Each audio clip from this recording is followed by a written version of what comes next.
Chris, Liam, Dr.Chae, Richard, Justin, Seong. Okay. All right. Let's start our meeting. All right, Richard, long time no see. Yeah. Hey, Dr. Chae. Yeah, it's just finished rotations and now we're doing some step two, so have Um, some time. Just a few quick updates. sure. So for the Nivo IPI Mhm, for adenoid cystic cancer trial, I submitted the manuscript yesterday to Cancer, the mhm. Wiley journal. I also got a preprint online too. Good. Mentioned that, so um Okay, can you send the preprint to our lab meeting messenger room so that we can take a look? Yeah, sure. They haven't uploaded it yet, but once it uploads, I'll send a link to it. Okay. Um, and then This for is the ACC, right? yeah, ACC and Yeah, Salivir. Yeah. yeah. And then for the Nevo veliparib paper, Yeah. so Rachel and I were working on that. I could wait for her to hop on before I talk about it. Uh-huh. But it's Just okay. 'cause- She I think she's here so she can listen. oh, Uh okay. yeah, yeah. Okay. So I took a look at the patients Uh-huh. that were in the trial. Let me try to share my screen actually. This might be Yeah. more helpful if I can show um so there were 15 patients in total. I took a look at like all of their pathology data to see if they have stuff at Northwestern or Mm-hmm. not. So five of them have slides at Northwestern, three of them are whole tissue, and Mm-hmm. two of them are fine needle aspirations. Um, so Rich and I were talking about that. Is a fine needle aspiration okay to send to Lunit? Because I was thinking like when they withdraw it, like the architecture might get a little mixed up, but is that okay? Fine needle aspiration. Yeah, Usually it's not okay.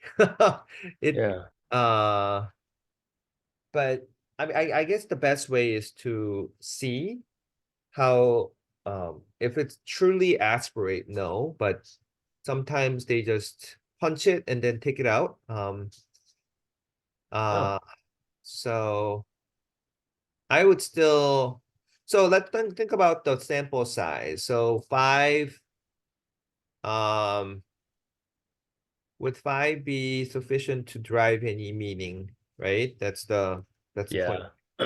5 out of 15. 5 out of 15. And we're trying to see, and do we know who these five people are? Are they responders or at least good results or not?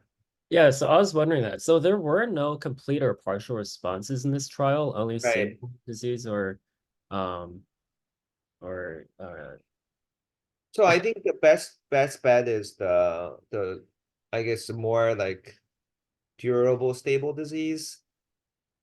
yeah. Um so I was looking around the in the stats file, they don't have the responses by patient.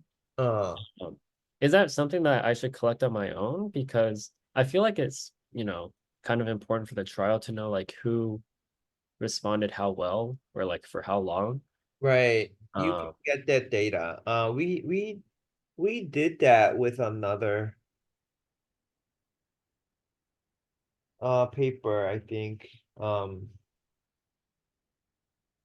Yeah, I think you can get that. or should it be somewhere that I can find? I think you have to request it. Liam, did we did this before? We requested individual response before. I can't remember exactly which project that was, but we did it before. Do you remember? Not not specifically, but wasn't it for this project? Like the either the metformin one or the vilaprib one? Uh-huh. I think we did it for the No. metformin one. By the way, where are we with the metformin paper? Oh yeah, so that's the one that Rachel is working on. She also did a similar thing to what I'm doing right now, and she can update you on, Oh, for the metformin? yeah, Okay. for the metformin one. Yeah. She kind of took charge of that project. Yeah. So the veliparib one, more than the TIL, the individual patients, the ATM mutation, all that is Yeah. more important. So yeah, I think for that individual patient, we do have uh the individual outcome. Is that the cycle, number of cycle they received? Maybe? Yeah, number of cycles, Yeah. mutations. Yeah. Treatment duration. But I guess you need to collect the resist. Um, I don't know why we don't have that here. Oh, we had it.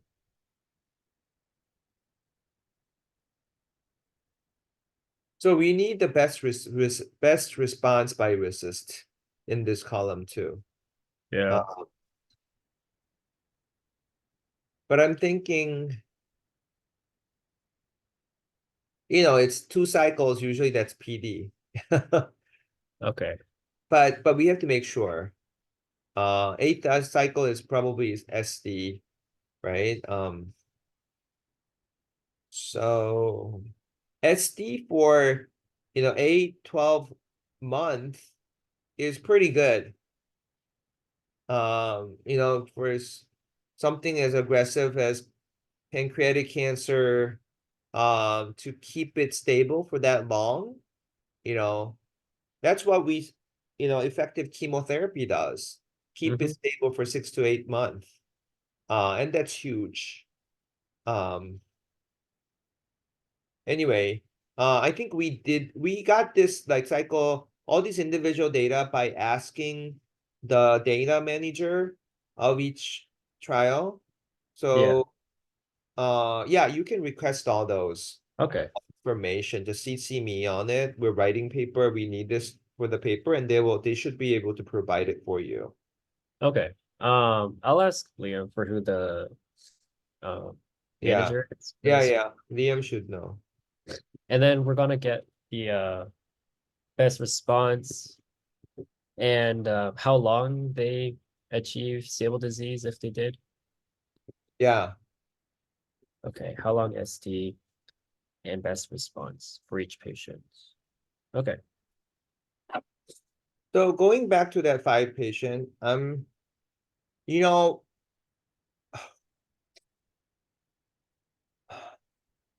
and the 3 are Lake Forest? What is that? So 5 are at NMH, Okay. and then 3 are at Lake Forest, and then 5 are at like some outside hospital, Okay. and then 2 of them I just couldn't find. They didn't have any pathology information in the I chart. see. I see. Nivolumab. Okay. Hmm. And for ACC, you tried to get at least one slide, and we Yeah. weren't able to do it. What was the reason? Oh, we did actually. Oh, we From did. Yeah, we did. We got it. yeah, but we tried for U Chicago.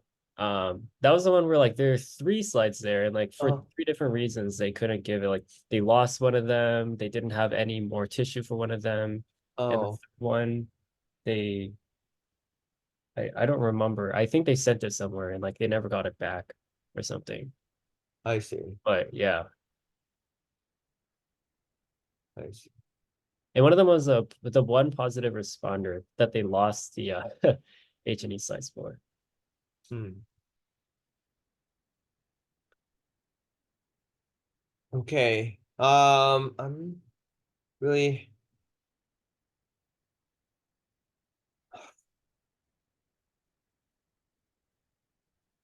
I just feel like to get it all scanned is such a a lot of effort. Um, and knowing that our slide is only 5 and 2 are FNA, let's say we get 3 scanned and FNA doesn't count, and the other hospitals, we may or may not get it, and even if we find it, there's no PR and it's just SD correlation. So with all, I would be okay with letting it go to slide these scans. I mean, it would be Okay. great, but I think just for the amount of the work we will have to do, Yeah. I think the outcome is not going to be, high return. Okay. Yeah. Gotcha. So let's just let it go. Yeah. That sounds like a good plan. Okay. So I guess next steps, I'll just reach out to the trial manager for this trial for like the best response and Right. But for the label. write-up piece, what else do you need to write it up? Um, the rest of it we pretty much finished. Uh, Yeah. I guess we could find the some information about the Yeah, if you know who these patients are, you need to get the patients like information so that you can look them up, like 15 patients. oh yeah, we have their like Yeah, information. yeah, you have the yeah. Uh, but yeah, other than that, it's pretty much done. So Okay. shouldn't be much more work. Just waiting for the extra data and then we can submit it. Yes. So do the proliferate, get ready, publish that first, and you help Rachel with the metformin one, right? Yeah. Yeah. Okay, great. Um, okay, just for the metformin project, Rachel, we'll get back to you on your updates, but any update on your end? Oh yeah, yesterday I discussed with Richard and then about You can unshare. Yeah, certainly. And do you have anything to share, Rachel? yeah, would be better I think. Let me show you.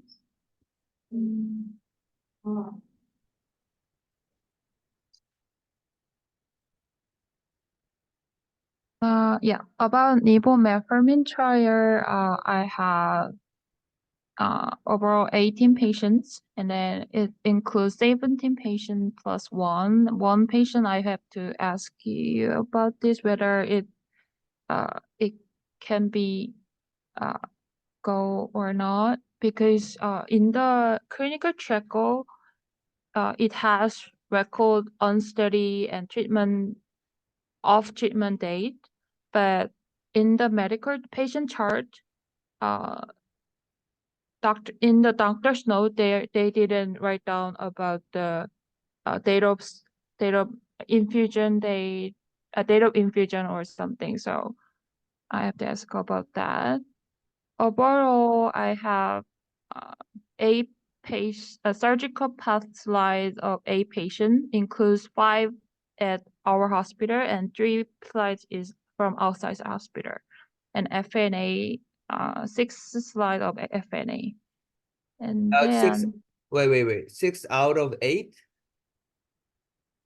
no, in over 14 patients we can go, I think, if you Okay. allow. So 6, where are they? NM or outside? 6 is from our hospital, yeah. Oh, NM? Okay. Yeah. Hmm. And then, as I mentioned, one patient is um from based on medical chart, patient chart. The patients withdrew consent, but in the clinical trial, clinical tracker, um, yeah, data consent screening and on study, they have the dates on 2019 April 23rd. So, and off date is May 7th, but based on patient chart, discussion and signature for consent was performed, but the patient was given the time to consider whether he So will. wait. What is your question? Do you think is the patient counted in the analysis or not? Is that your question? Yeah, because the record is different between patient chart and clinical tracker. So I don't understand. So when the data manager gives us a data that creates the overall survival and the response rates, you have to know the denominator. Who is the patient actually counted as an eligible patient for analysis? And then you get those patient data, just like Richard has. If they didn't count the patient in the denominator of the response rate, you don't count them. So there's a part in the clinical trial where you say this patient is eligible for analysis. So eligible for enrollment and eligible for analysis are two different things. yeah, So for the analysis, who do you count? I cannot give you the answer. The data manager will. So you have to ask the data manager, who are the people who got into the final list of analysis, and then go from there. You don't decide that based on chart review. You don't decide that by asking me. Okay? oh, got it. You got it? Okay. Yeah. Sorry. Hey, Richard, I just had a quick question here. So when you received this, the Nivo Metformin and the Velapro projects from Dean, the one you have, did that have like that patient level data from the data manager and this one didn't? Yeah, in the like the PDF, the stats packet, they don't have like Mhm. patient level, like how long, like there's a swimmer plot in there with like a graphical representation of how long they Right. lasted You before have a swimmer. Yeah. infection or death, but they don't have like the numbers. Oh, It so could like also be the that swimmer's chart. the what? So the swimmer's chart doesn't have the patient like numbers or IDs to match it with? Oh no, Yeah, the it other never has. So when you analyze the data, you never tag each, say this is patient ABC, well, 1, 2, 3, 4. It's all anonymous. That's how you report. Only when you have to dig in to see who this patient is and want to tag that along with the molecular information or whatever traits you want to look at, you have to request that information separately. And it should not be part of any analysis or, same thing with the dart. We never tag that swimmer's plot or any plot with individual patient. So that's the Right. norm. Mm-hmm. Okay. For And the this Velipro Nivo project, we wanted to know, who with what mutation, what variant of mutation is having this steep response. Or so we did ask individually for that project. I don't think we did that for metformin, but we if you're not sure, then Rachel can do that with Liam. Okay. Okay. And Richard, you received the data packet for the metformin project too from Dean? I have the one for the metformin project too from Dean, yeah. Okay. And Rachel, do you have that too?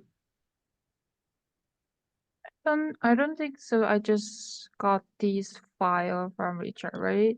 Oh yeah, that's the files are the data from Dean, yeah. Okay. Could you also share that data packet, the PDF, to her too, please? I think I've shared the folder. It should be in the folder. Oh, is it already in there? Okay. Okay. look at- Any questions, Rachel? Oh, no question for this clinical trial. Thank you. Okay. So same thing I said to Richard. 5 patient in NMH, rest of it is outside or FNA. 5 patients, I don't think we will make any meaningful contribution. So we abort getting slides for this project as well. Okay, so just write up the trial result and we'll publish ASAP. Yeah, will do. Okay. So same thing, Sally and Liam, make sure there's a project SOP and project lead and deadline. You guys set the deadline and tell Liam when you want to submit by and to what journal, all that, and approve who are going to be authors, where your name's going to be. The project manager is Liam and Sally. So they will be in charge of making sure you guys are meeting the deadline. Who is the lead? When are you going to finish it by? That meeting is to troubleshoot and get directions. Okay. We just want to, make sure we keep track of all the things and yeah. Okay. For those projects, that's what it is. Okay. Richard, anything else? No, I'll just follow up on the people for the data. Okay. Awesome. Awesome.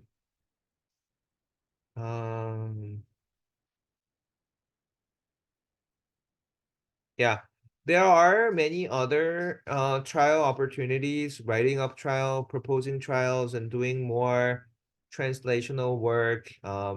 So yeah, feel free to reach out if you want to get involved in more projects. It's always good to publish or present in other cancer meetings. Yeah, yeah. This year's AACR was pretty good. Okay, good job, Richard. Um, let's just get quick update from Justin, because I know you guys might have class or something. I just want to let you guys go first. Yeah, and I appreciate it. Yeah, so I don't really have anything to update on. I just kind of came to like listen in. Mm, I only have a couple weeks left of my first year. mm, After next Friday is when I'm done, and that's my last exam. So I just got, and I have a kind of a little tentative list of things I could be working on this summer. I know like shadowing Dr. Yuri, working with Gloria Kim with AI programming. It's kind of outside of like my part of the radiomics project. It is kind of what I was planning on doing. But yeah, I can't really work on too much just yet, just because I only have like a week and a half left. But like I said before, if there's anything anyone needs like additional hand on, I'd be happy to help out. And that's really all I would update. good, good. What is your plan for summer? Yeah, so I'll be around here this summer. I'll be in Chicago for more or less the entire summer. I'll be gone for like a week, like kind of sparsed in through the summer. But I'll be starting on May 13th is when kind of my research starts. Mm, okay. So work with Liam to see when, what days you're gonna coming in to do research and what day maybe we assign you to time with Dr. Yuri and more hands-on radiomics project with Dr. Yuri. And so I know this you're learning, but I think what would be good for you is to be able to use R or Python to be able to it's a shareware like AI algorithm that you would get the radiomics file from each individual patient, and then you run the algorithm, and then you come up with the sensitivity, the prediction model for each patient. So I think not only just collecting the data for individual patient, but also being able to do the analysis, have that as your goal to be able to run the model yourself. It's not that hard. And then you're not making the algorithm. The algorithm is there, made by computer scientists. Your job is just to put each individual patient variables in there and run it. So I think that's really unique about radiomics, and it's kind of the hot topic these days. How do you use just the CT scan image to be able to say, yes, the therapy is going to work. It's not going to work. And let AI figure out from the image features that human eyes can't, distinguish. So, yeah, so work on those radiomics projects throughout the summer, and I think you'll learn a lot. All right, sounds good. Thank you. All right. Okay, I know Seong is joining from Korea, so we'll go with Seong first. Yes, thank you. Mm, So my updates would be in big two parts. One would be with picture health and one would be manuscript regarding mixed response papers. For the picture health, the publication plan and pathology, there isn't much to follow up on. I've been reaching out continuously for receiving data that we need, but they're still preparing on it. So I'm just keep sending out, checking emails. And we did the partial automation exploratory meeting last week. And talking with Dr. Liam, we were thinking of immediate possible areas to target for partial automation as first item series selection, second resist calculation, and third segmentation aid for the radiomics part. So follow-up meeting is planned for May 10th. And before that, we are planning to draw out a radiomics and clinical data workflow diagram to aid us communicate more efficiently regarding the flow, because the recent meeting we generally talked through it, and we thought it'll be better to have a shared term to go talk about the diagrams and the specific workflow. And because of the resist calculation plans, we are also planning to share out the resist criteria papers so that they can read it before they come in. Okay. So This is hold it right there. So the resist calculation and some segmentation aid. Liam, if you remember our meeting with a South Korean company that my friend founded, Dr. Kim, what is his name?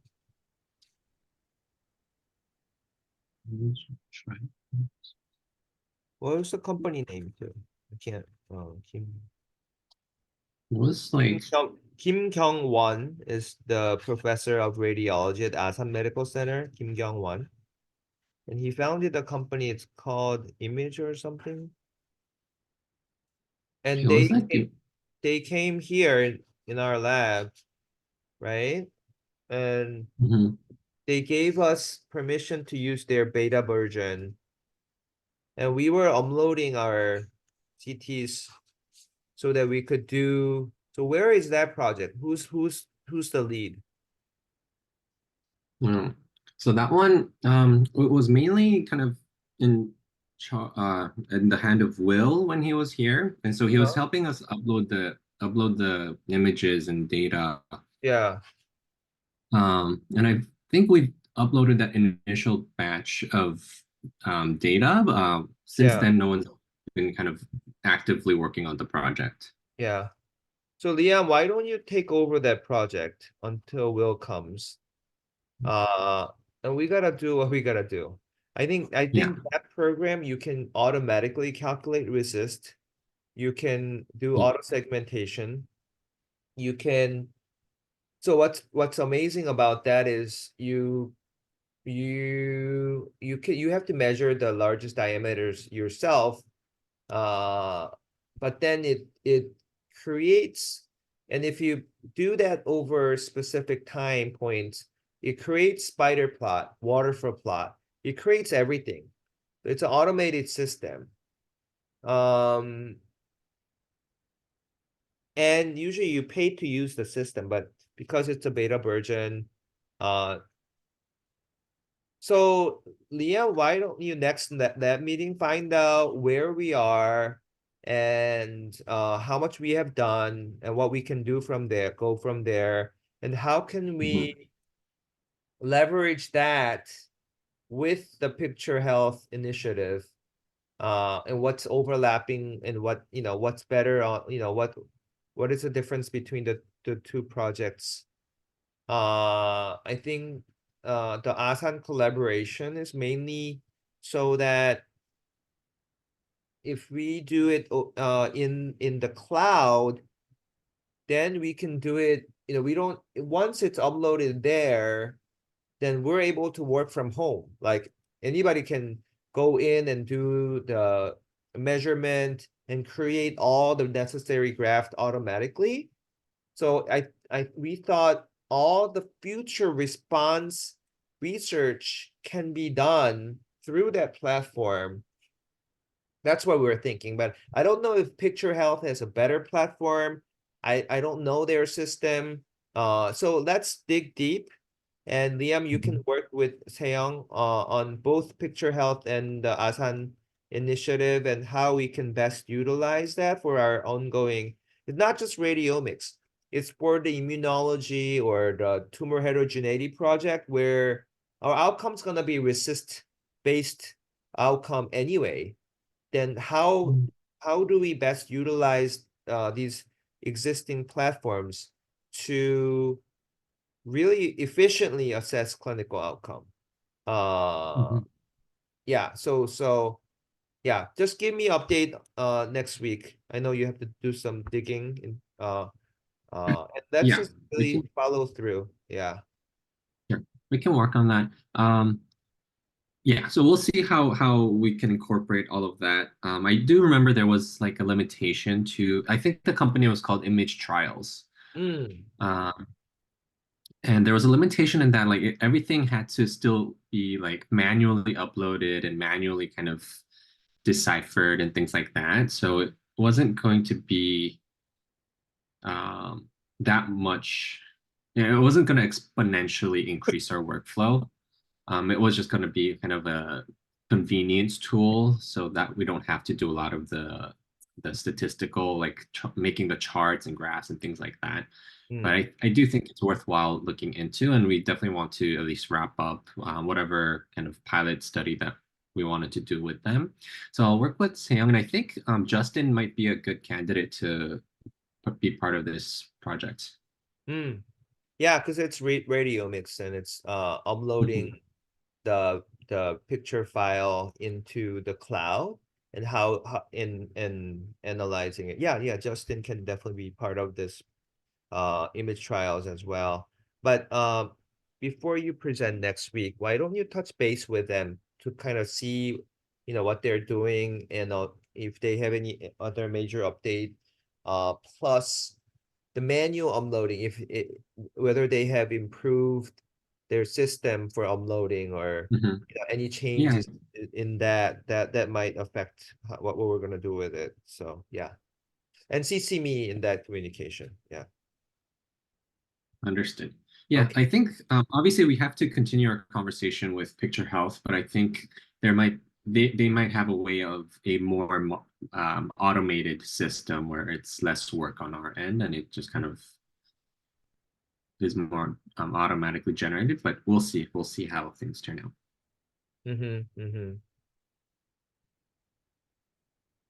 Okay, good. All right, Taeyong, proceed. Yes. So that's it for the picture health part. And for the second mixed response paper part, first the DART. I'm keep talking with Dr. Sungwon, and I've just finished my intro and methods first draft, and I shared it with Dr. Su, but I shared it late time for CST, so I don't think she has seen it yet. But would you like to skim through right now, or should I Are you postpone done? this? You're done, right? Yeah, these are my first drafts For the introduction. and the method. Okay. Yeah, you can show it to me. I'll share the links on the chat, Okay. so it'll be better. I think it'll be better that you drive through. Yeah.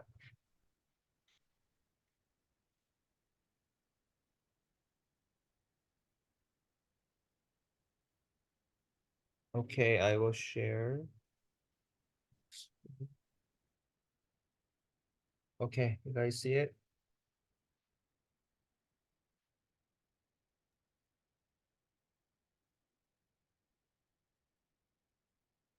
Okay.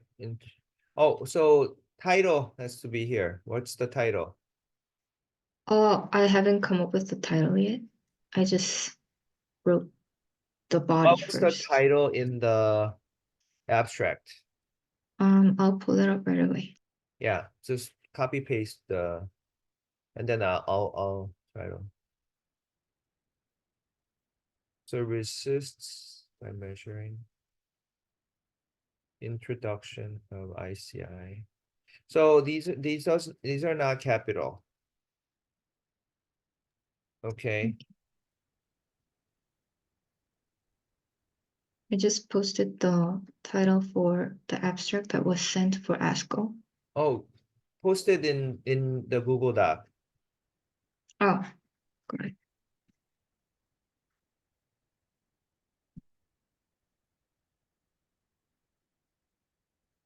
Evaluation of mixed response in tumor size and survival in patients with rare cancers treated with dual checkpoint inhibitor therapy. DART swab.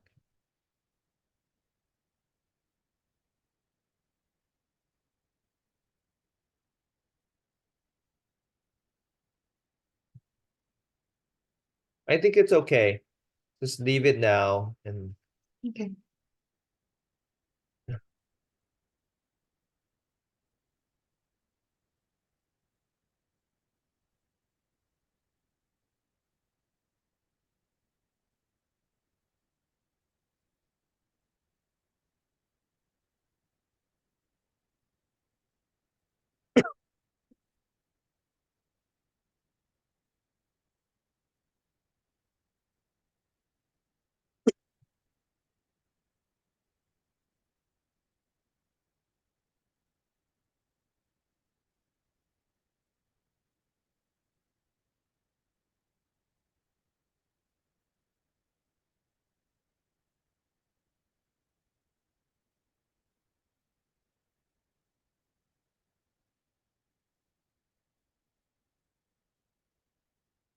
very well written. I like it.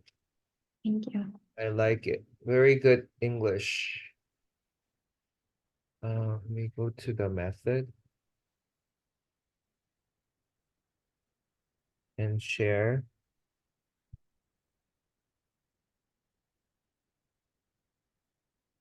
And for the method part, because we don't have the data from the Fred Hutchinson yet, I was talking with Dr. Liam that I will come up with the draft first and come up with the list of data that we would request to Fred Hutchinson, and then update it further. So for now, I What highlight data the are we waiting for? So basically, the data we have for this manuscript is everything that's on the abstract, which is very Oh. short. Oh, yes. So, okay.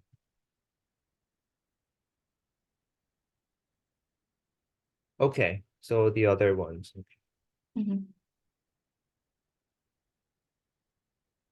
Mm,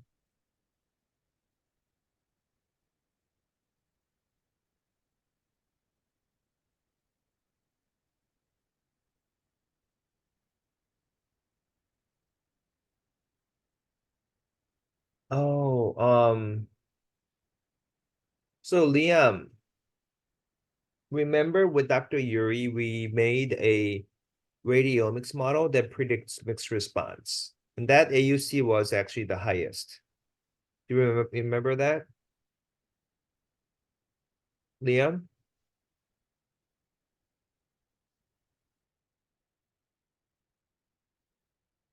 Maybe Liam's. Yeah, I can check on him. Yeah. So, um, okay, let's have Liam ask Megan. Megan is our clinical the statistician for the DART. CC me on that and um ask her if we can have access to the DICOM file of the DART patients. That way we can analyze whether the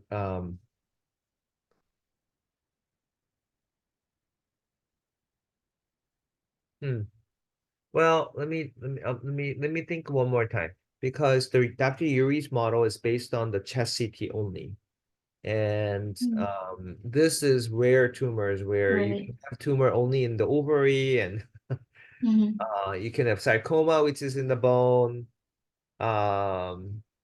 So it's going to be difficult Yeah. to use the chest CT model.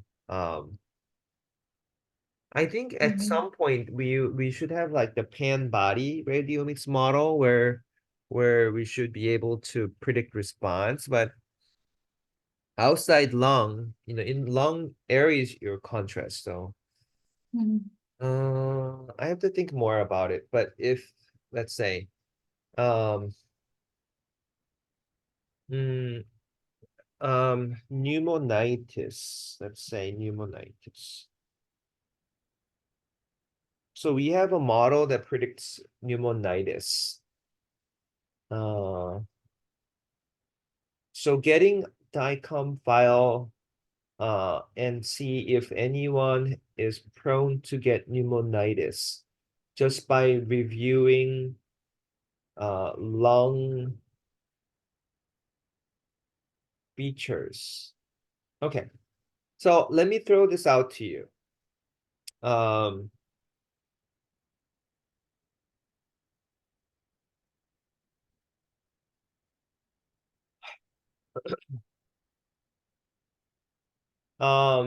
Let's say I guess how there's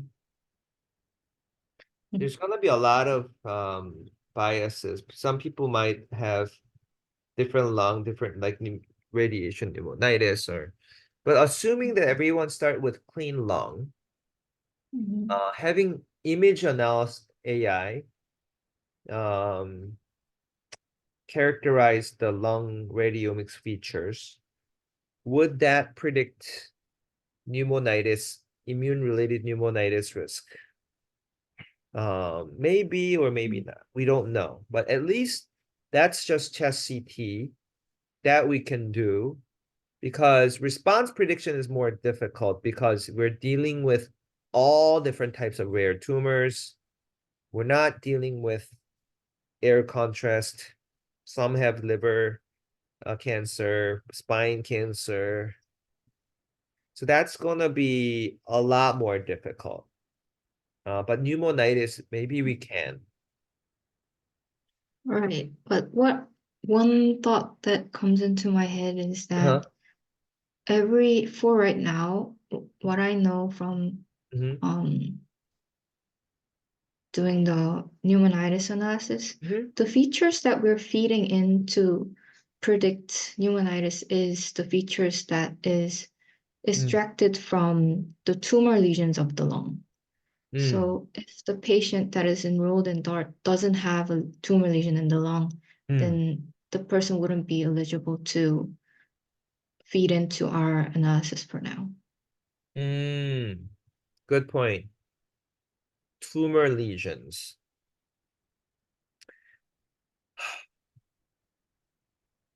So we have all like a very different hypothesis, even if there's no lung metastasis, because toxicity is not, it's nothing about tumor.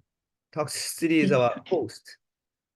So the tumor information is not important. Whatever we want to, want AI to weigh is more the normal part. So what we is there's like no, tumor and the normal lung.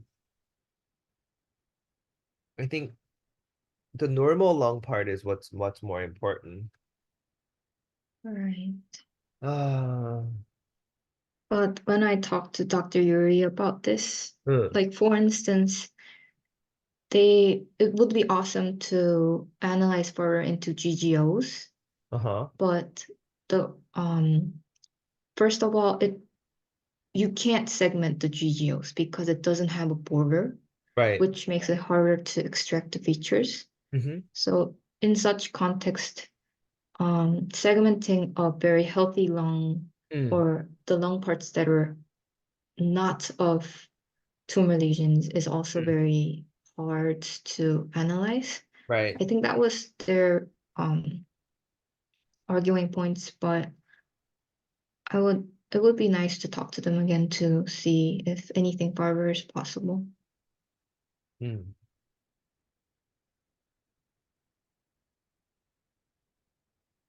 Yeah, yeah. Um,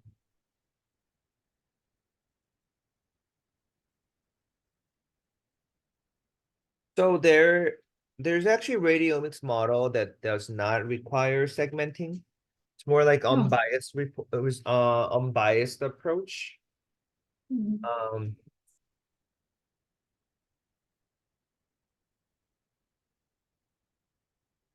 Yeah. I think we're dealing with like 800 patients here. So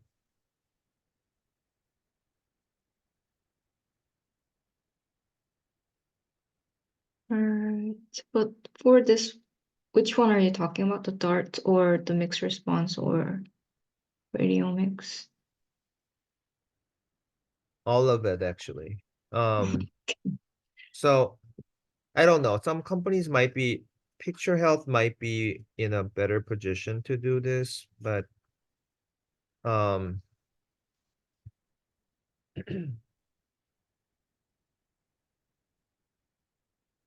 I'm thinking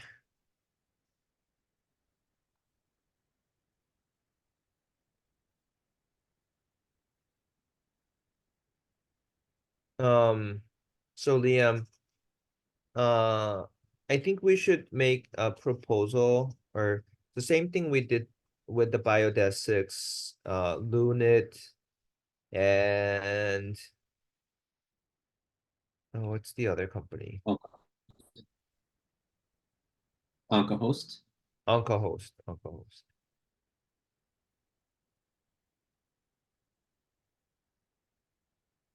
Maybe we can do that with Picture Health and get all the DICOM files of the DART patient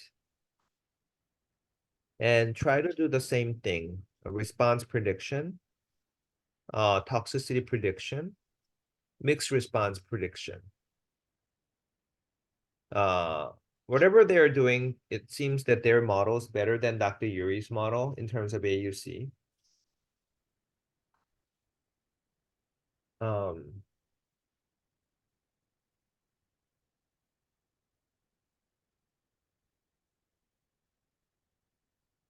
Yeah, I think DART is a gold mine, like 800 plus patients. We have all the DICOM files of I think we do. I okay. So do me a favor. CC me and Taeyong, email Megan. First things first, ask her we are interested in looking into radiomics prediction model for the DART patients. Do we SWOG in our database have DICOM image files of the CT scans? Just ask her. She said, no, we just have the reports in PDF file. Then no, it's not gonna happen. But if they do, then we can propose everything that we did with Northwestern patient. We'll do it with Picture Health. I think they are most advanced uh, uh, in terms of modeling. So do that, okay? And then give me updates. But Okay. yeah. So Seyoung, my point is mixed response prediction was pretty good in lung cancer when we did with Dr. Yuri. That's why I was Mhm. referring to this. But for this paper, let's just leave it as it is. Okay. You don't need 2.1, 2.2. Is this, did we decide on the journal? No, not yet. Okay. I was just looking through. It is my first time writing like an official manuscript, so I was just looking through different manuscripts, and I thought this structure was nice. But if it's something that's just required for the journal, I can modify it. Hmm.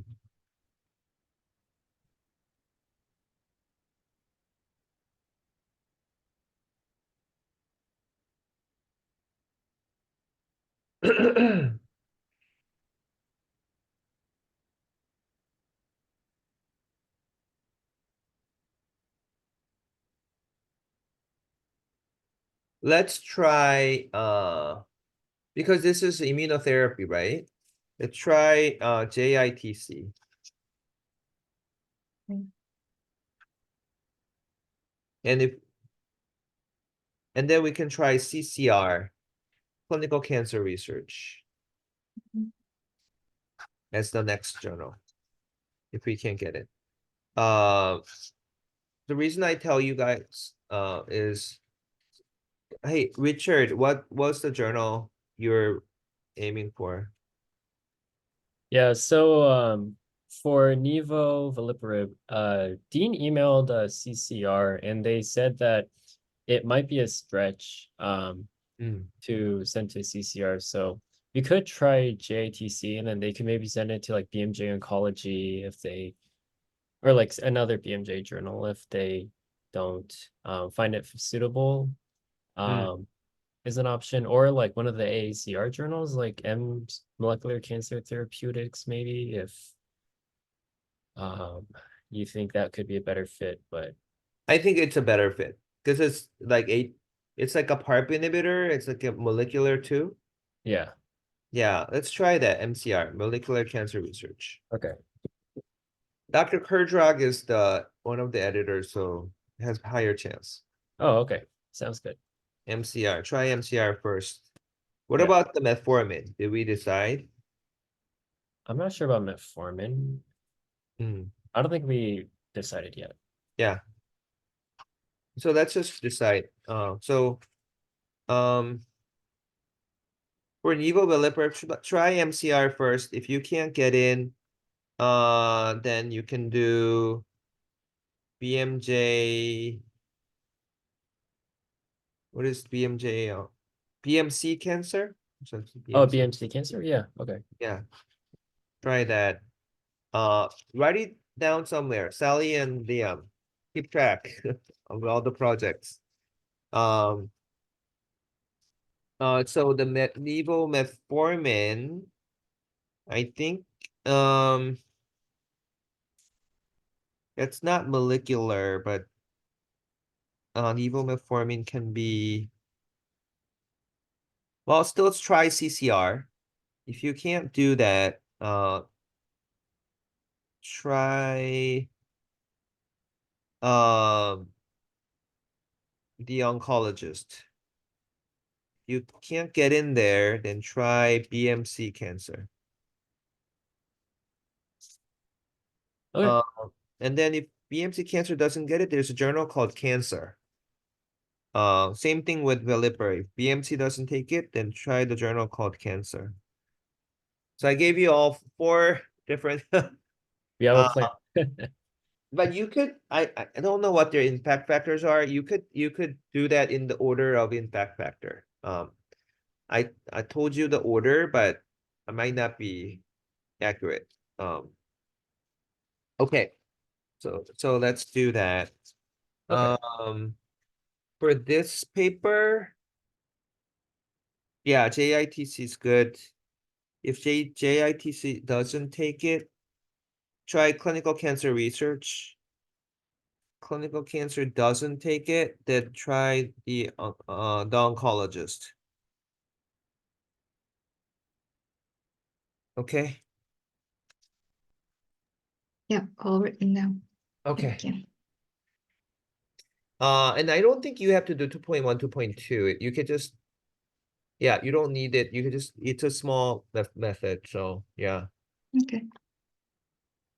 And for supplemental information, you would need to attach or upload the DART protocol itself.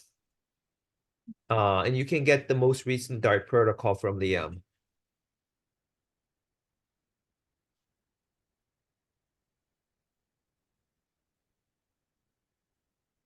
Got it. Okay, any questions? Nope, that's it. Thank you. You're welcome. Yeah, good. Nice start. good writing, good structure, nice flow of thoughts. So good. Thank you. Oh, just one more thing. So I'm also working on the Northwestern only mixed response paper too. Okay. But to be honest, I haven't started much on this draft. Uh-huh. So because the topic, at least the topic overlaps with Dart. Mm, So as I finish the intro part, I'll work on this and give you more updates soon. okay. Yeah, there's a lot of pieces. Let me give you a suggestion. Chris is in South Korea, and I think you can Chris, you can contact Seong. She's in Korea. And if she needs help with the Northwestern mixed response, you can help her write the paper together. Oh, sounds good. Okay, sir. Okay, good. Okay, Thank you. thank you, Seong. Okay, we will come back to Chicago and let's do Jay.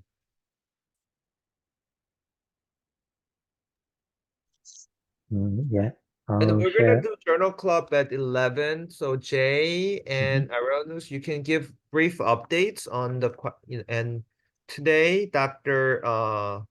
Chae Kim, Mhm. call it Sarah, Sarah Kim. Yeah. She will be giving presentation on her journal club today. Okay. Okay, but that's 11. Sally, can you make sure Daniel is aware of our weekly lab meeting today? See if he can join. Okay. So we have a professor, immunology professor at UCLA, Daniel Shin. He's gonna join our lab meeting for journal club every 11 a.m. So, because it's his California time, right? So I don't want it too early. Uh, but I think he will sometimes present, but he will give us great comments for all the journal clubs papers that we will review together. I feel like it's a great learning opportunity for all of you guys. So we're gonna do this weekly basis and really try to learn uh about what's going on in the world of oncology. So we'll see. Okay, Dr. J. Yeah. Um, so I'd like to share some updates on my ongoing work. So first one is regarding our research on the blood TMB over tissue TMB ratio project. So we are anticipating more patient data from Guardant and expecting it later today. And additionally, I have a meeting scheduled with Dr. Isu today at 5 p.m. So our goal is to complete with both data collection and analysis by the end of this week. And moving on the second project, revised proposal is almost finished. And we are currently waiting for information regarding cohort A's pathology samples. So, and also we are concurrently writing the proposal for spatial transcriptomics with Geninus. Mm, So our plan is to submit both proposals this week. yes. And lastly, and for EDW secondary screening, I've finished moving data for 9 patients from prior Excel sheet to the Red Cat database. Okay.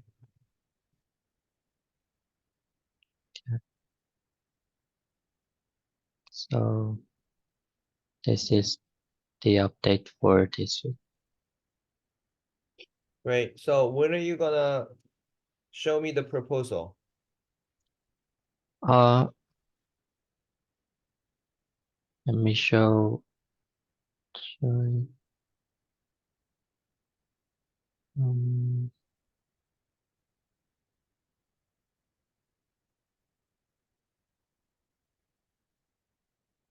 This is the revised proposal.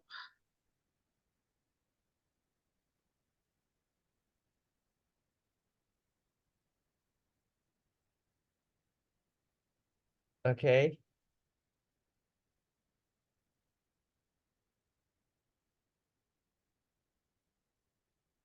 The clonal dynamics and tumor microenvironment analysis of non-small cell lung cancer in bilateral lung transplant patients. Okay.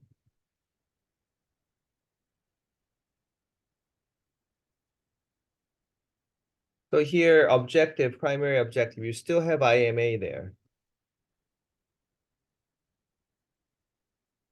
Oh yeah.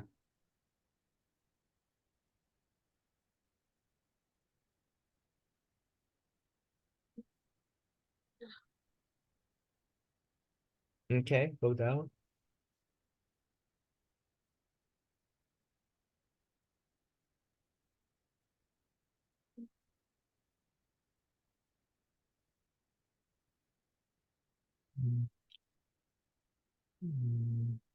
So we are currently waiting for this part.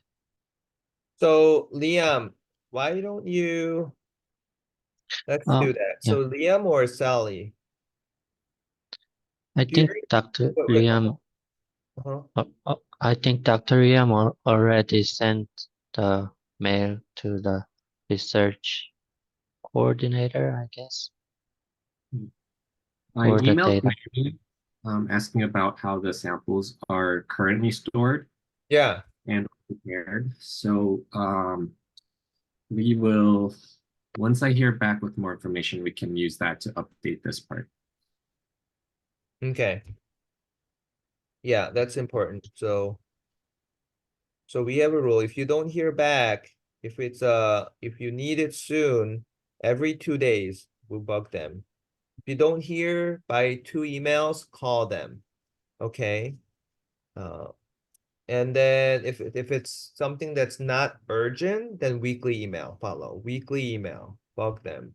Always CC me on every conversation so that I can bug them up again. I feel like, you know, yeah. So we have to come up with a strategy to make things happen. Um, and then for Liam and Sally, either of you present, it's gonna be bi-weekly, every 2 weeks. Present on the update of the dream. How many patients got enrolled in that last 2 weeks? Who are they? What, are they transplant day 1, day 2? No one got transplanted in all 3 cohort.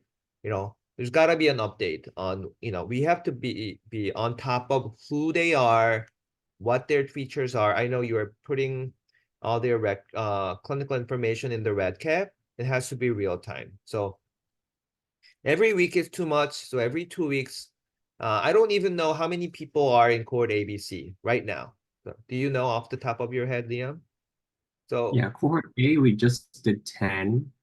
Cohort B, we have 1. And cohort C, it's a little bit of a mixture because we're including some retrospective patients that thoracic surgery did before. So that's a little bit of a mix, but we have enrolled so far 22. 22. Okay. So let's break down who is enrolled prospectively and who's retrospective. And for retrospective, I'm not sure if we are even collecting signature for them. Are we? We are. Okay, good. So 22. So 10 is including that single lobectomy, pneumonectomy, right? Steve Corey Yes. or Kurt Foley. Steve Foley? Kurt Foley. Kurt Foley. So including him, right? Yes.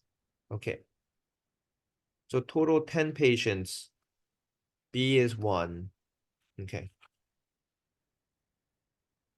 So yeah, with their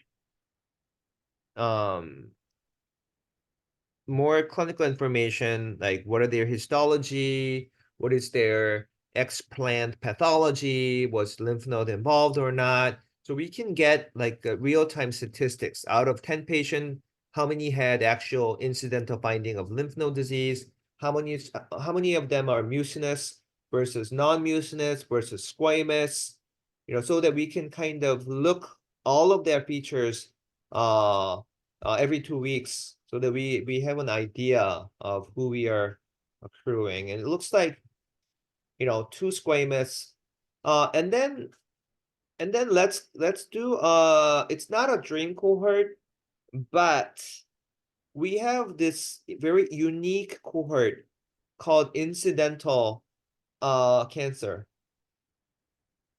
So who they are is they were never dream candidates.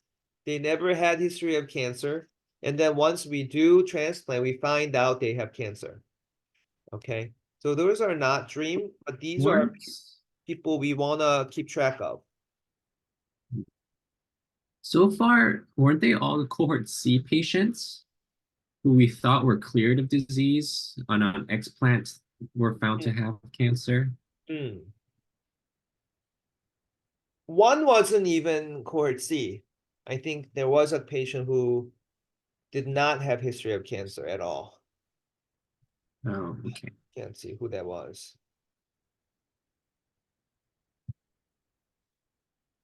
But the transplant people would know who they are. So let's keep track of them, although they're not true ABC. And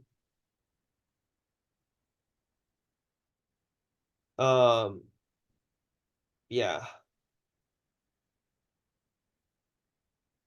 Andrew Roth is A, but Jean O'Dwyer, is she C? Jean O'Dwyer. So I don't want to call them, so let's just call them incidental cancer cohort. And we can put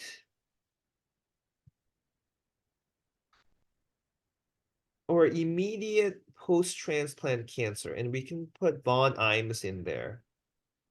Von Imes, Jeannie O'Dwyer. If you're not sure, you can get that list from Brooke. Whoever was found to have cancer, whether it's from explant or just like Von Imes who has history of cancer. I'm awfully worried about Jeannie Dwyer, because her MRD assay, which is the methylation garden reveal, is positive right after transplant. So we are having serious problems now here with transplant. So we want to keep track of them real time and annotate them as best as we can. Publication is later. We want to be able to know who they are, what they are doing. Are they in ICU? Where are they? How are they doing? So let's do that on every 2-week basis. We can start from next week. Okay, that's your job, Sally and Liam, to give us an update on that. And just like we did in our poster, we want to know how far they are out from diagnosis, how far they are out from transplant, their pathology, everything. So everything updated real time, meaning every 2 weeks. Okay, let's do that. Okay. Where were we? Jay, going back to your proposal, so you're gonna get the sample updates. Hmm. And that will be from 10 patients. 10 patients will get Hmm. samples eventually, so you don't have to go with what we have now, that it will eventually get 10 patients. So Yeah. okay.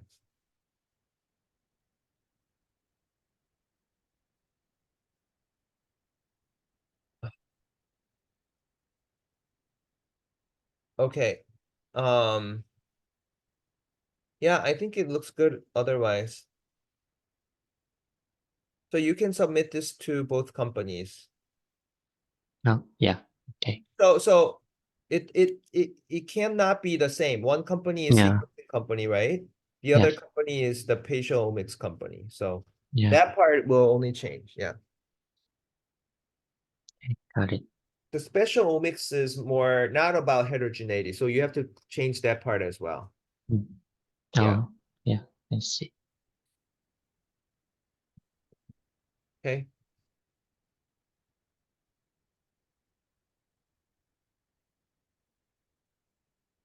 Anything else? Mm, I guess not. Thank you. No problem. So with the Inocrest and with what's this company name? Geninus? Geninas. Yeah. Geninas and Inocrest. Liam, make sure there's MTA in place. So work on that as we speak. For both companies, we need MTA to be able to send them all these samples. So we know it takes time, so let's work on that. And so we're gonna use the thoracic surgeries protocol, whatever that is, their research protocol. We use that. And whatever protocol that is it what is it called? Repository protocol? Do you know, Liam? Yeah, it's the general lung transplant biorepository. Okay.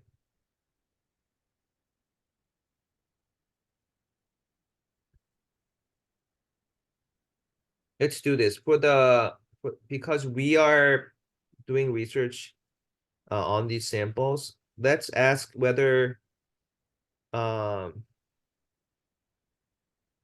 okay, ask Mary to add me as co-PI and add you as a study personnel on that protocol so that there will be no issues with publishing paper on the samples.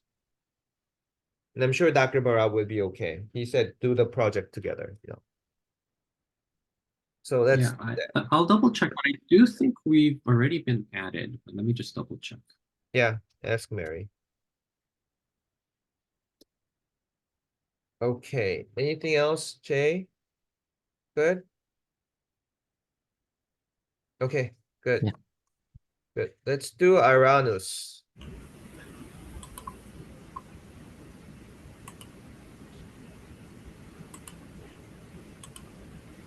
So for this week, my updates are with the pulmonary metastectomy project that I'm doing with Dr. Wongi. So we're done with the MSTAR, and I did 9 articles this week, and we are done with the writing part also. And Dr. Wongi is currently submitting it to different journals, and it's been submitted to 2 journals so far. And then with the EDW second screening, we had like 25 patients, and then we had to divide them amongst like the if, like ourselves, and I did 18 patients in the red cap. And then in the previous meeting, you asked me to get involved with the radiomics, and I communicated with Dr. Liam and Monica, and they said that it would be the project is given to Dr. Wongi for now. So this is my update for this week so far. Yeah, so your job is to help Dr. Wongi finish writing up. Okay. Okay.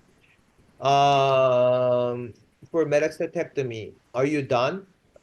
There's no Yes, more we're Yeah, done. work? it is under review now in on Annals of Surgical Oncology. So yes, yesterday it turned to under review process. So we Oh. will wait, and when they request some revision process, the document that Aranis made will be used for that. Oh, so it wasn't part of the initial submission? Yeah, but it is kind of supplementary table that we need when we add it. So we just first Oh, proceed with submission, and we are waiting for their answers. oh, so it's a supplementary. Okay. Did we submit to preprint too? Yes. Is that accepted? Yeah, it's still online. Medrubrix. I don't know the name. Yeah, it is still It's a online. metastatic pneumonectomy, right? Yeah, metasectomy. Can you upload the link to the lab meeting? Our Okay, lab I will meeting? check it. Yeah. So, Sally, this preprint is important for the ViewMedi project.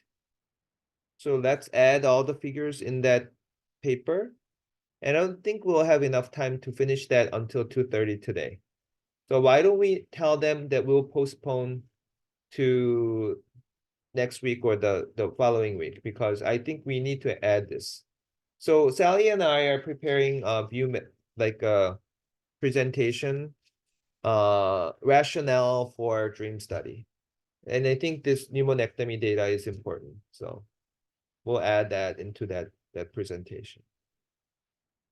Okay, good. Anything else around us? No, this was my update for this week. Okay. Good job. Keep up the good work. We'll go to Rachel. Oh yeah, let me let me share my screen first. So for the Nivo metformin clinical trial we already discussed, and then second one is Carrie's project. LOI letter of intent I already sent out, so we just waiting for the response. And then EDW second screening I did in this week. I did 11 patients. Yeah. And then SEER data I made based on your Dr. Chae's input. I divided into stage 1, 2, and stage 3, and stage 4. So I made the demographic table. Yeah, also made univariable, multivariable table. Yeah, and then I these graph overall survival rate compared to mucinous and non-mucinous. And in the stage 1 and 2, it shows mucinous, the clinical outcome of mucinous was better than non-mucinous, but on the stage 4, non-mucinous was better and then statistically significant. And this one is compared Go back, impact. go back.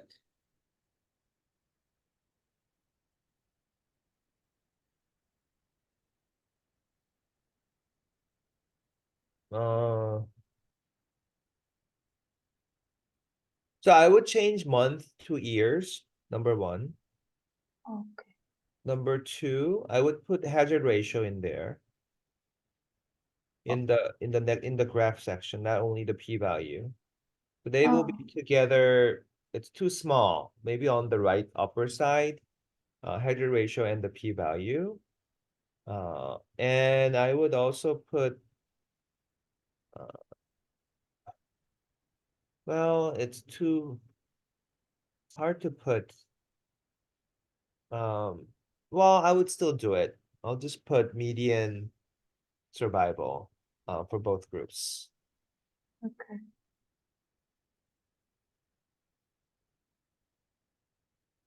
Okay.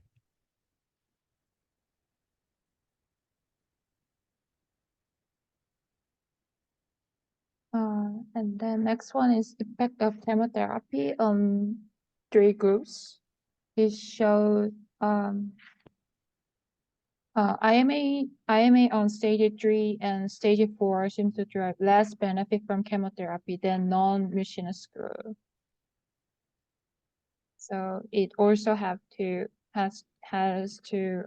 put hazard ratio and median the same rate.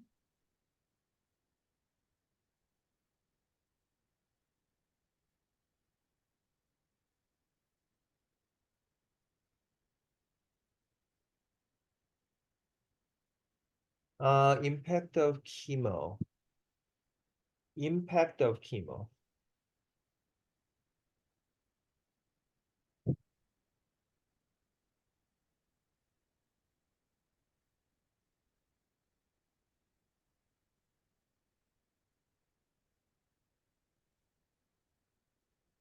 So I don't understand the title here. Impact of chemo. If you want to show impact of chemo, you will show graph with chemo and without chemo and show what the impact of chemo is on survival or recurrence. So the title doesn't say anything about the graph, first of all. If you want to, so you in science, you have to be exact about what you are showing. Survival of patient who received chemo, non-small cell lung cancer patient in stage 3 and 2 who received adjuvant chemotherapy, period. And you are comparing mucinous versus non-mucinous. Oh, If you title it impact of chemo, no, you don't see impact of chemo in this table, figure. right. You understand? Yeah, I got So makes it's a sense. wrong title. Yeah. Let me see. Same thing for stage 3. Stage 3 patients get chemo for different reasons. Some people get surgery and adjuvant chemo. Some people get it as an concurrent chemotherapy with concurrent radiation. And they are very different method of treatment. So you cannot lump them together just for stage 3. Oh, Okay. yeah. You have to see what therapy they got. Is it concurrent chemoradiation or is it surgery followed by adjuvant? In that case, it's better to lump them together with stage 1, 2 who got surgery. And most of stage 1, they do not get adjuvant chemotherapy. So I'm just telling you,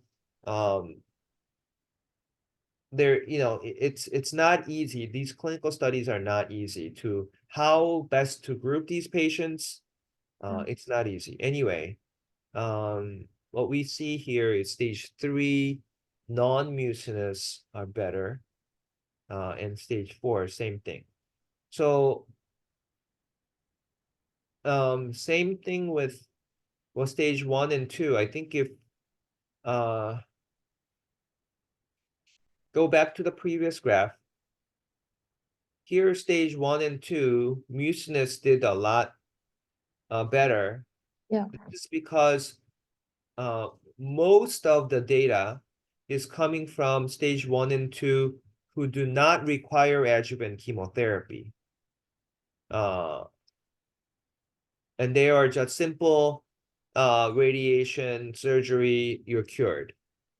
That's why, and I think majority of data is there. That's why you have overall survival data and subgroup data that shows mucinous is better. But once they are high risk enough to require adjuvant chemotherapy, then they don't do as well.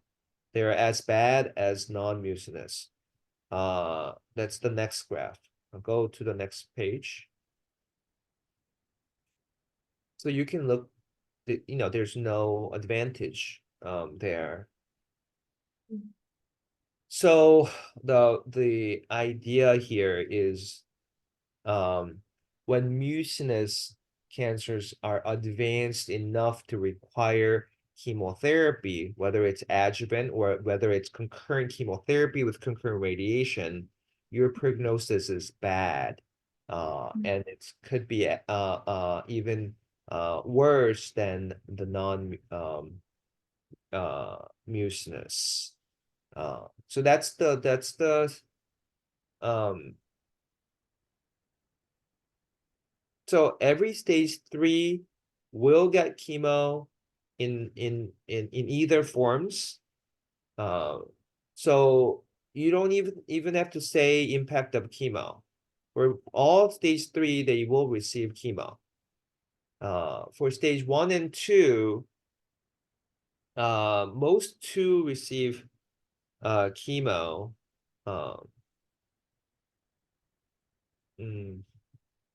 So I'm okay with 1 as long as you change the title as I suggested. For stage 3, you don't have to mention anything about chemo. They'll either get chemo as adjuvant or concurrent. Stage 4, same thing. I think most stage 4 will get chemo. If you just say who received chemo, you are separating out people who just went to hospice day 1. Sometimes they refuse to get chemo. some those people are included in the database. So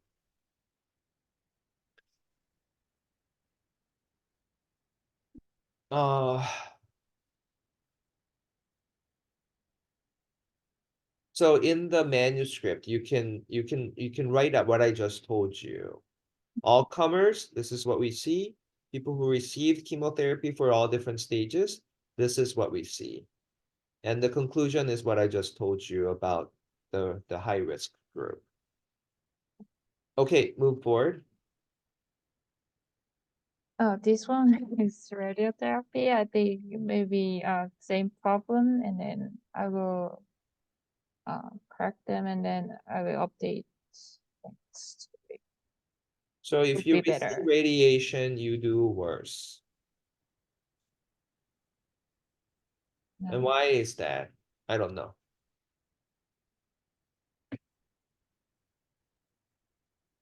Maybe they spread through airway and they do worse. I don't know. But in stage 4, the two has similar outcomes, right?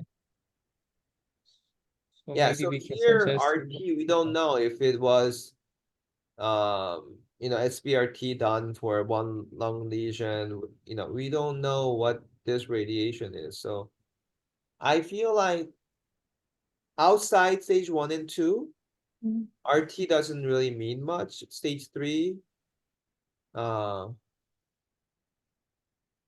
but it is what it is. You can use all of these as a supplemental figure. People who want to see, but they know all this is full of bias, but still, it's something you can. So I would just keep it as a supplemental. Okay, thank you. And then next one, I compare stage 4A, that these didn't show any significant outcome. So no change, no. They're Not similar. statistically, yeah, significant. They're just similar. So dream patient would be the M1A N0. Yeah. And whether they're mucinous or non-mucinous, they're equally bad.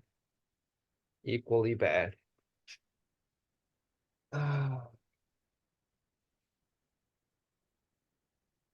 Okay. Yeah. Next one is in mucinous group. I compared like long limb at T4, compare lymph node improvements, T4 and N0 and M0 compared to N0 M1A. Something like They're that. both T4? No, blue line is T4, and then red curve is I didn't choose a specific T stage because I thought that it can include every T stage. Maybe I'm not correct.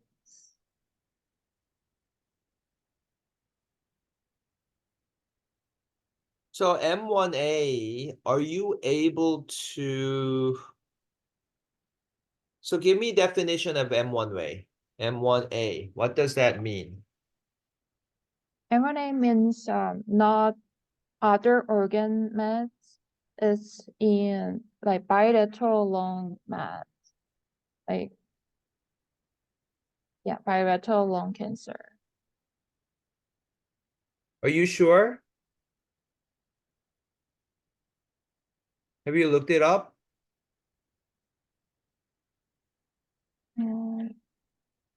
Yes, I did.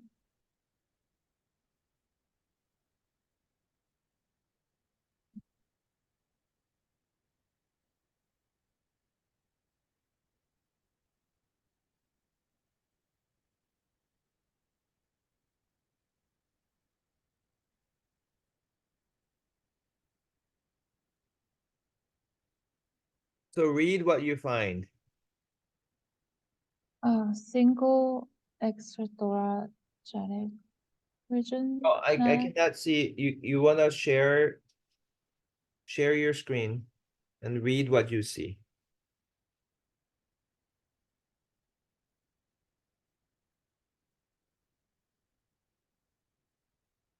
M1A is keyword in contralateral lung or pleural pericardial nodule malignant effusion. So that's what I mean. The bilateral met to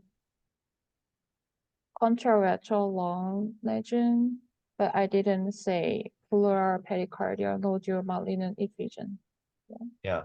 So all three are very different. When you say one M1A, I would say someone who present with cardiac tamponade, they die within few hours if you don't fix it. Them and just airway spread going to bilateral lung disease, they have a very different prognosis. Okay, if you lump them together, you're in trouble. Okay, so when I ask you, are you sure? You have to always look it up. Okay, so we are dealing with very different disease when we say it's M1A. Yeah. You can have the same side pleural nodule and call it M1A and have no contralateral disease, no bilateral disease, and just have 1-2 pleural nodule and it makes you M1A. So that's very different than bilateral disease and still M1A. You can have bilateral pleural effusion and have no bilateral lung disease and still be M1A. And they are all very different. If you lump them together, and they're not, and those are never candidate patients for DREAM. DREAM is parenchymal disease only, okay? And we allow bilateral parenchymal disease. And I talked about it many times with Dr. Wu. So Yeah, I just forgot. Sorry. Last time, I think Dr. Chae, you mentioned about that, but I forgot. Sorry. so again, you have to know everything about your project, Yeah. everything related to your project. Now the question is, does the SEER data give you room to separate them? If it doesn't, it doesn't. Then you write it as a limitation that we try to look bilateral parenchymal disease, and I know there is a coding for that, and I Yeah. don't know if that code eliminates pericardial nodule. Like you can't not be that much specific. Maybe you can't, Yeah. but you do whatever you can to tease out the group that you want, which is the bilateral parenchymal disease, and excluding pleural, pericardial, and malignant effusion. I don't know if there may not be a mechanism to exclude them. That's the problem. And then you just write that as a limitation of your study. Okay. Go back to your graph. I just divide into mucinous group and non-mucinous. So this one is very similar. Yeah. In mucinous group, first graph shows T4N0, M0 showed better clinical outcome, but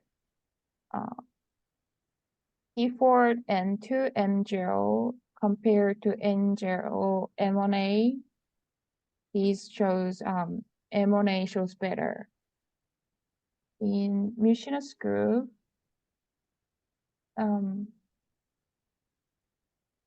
because in mucinous group, T4 and 1 and 0, the group didn't show statistically significant, but in non-mucinous group, it was same with first graph, N4 and 0 M0 shows more better clinical outcomes. Yeah. So this is what I did in this week. Yeah. So T4N1 is better than M1A. T4N2 is worse because it's N2.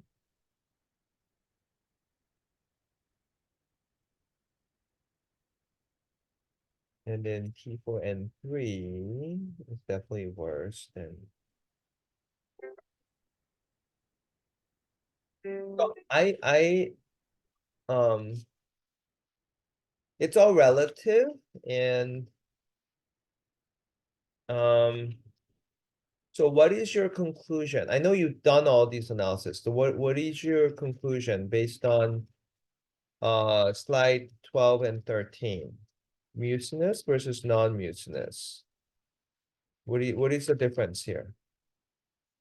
Actually, I didn't finish my every analysis yet because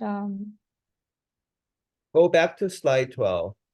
I still want to compare other stage or variable. So So the trend between slide 12 and 13 are similar.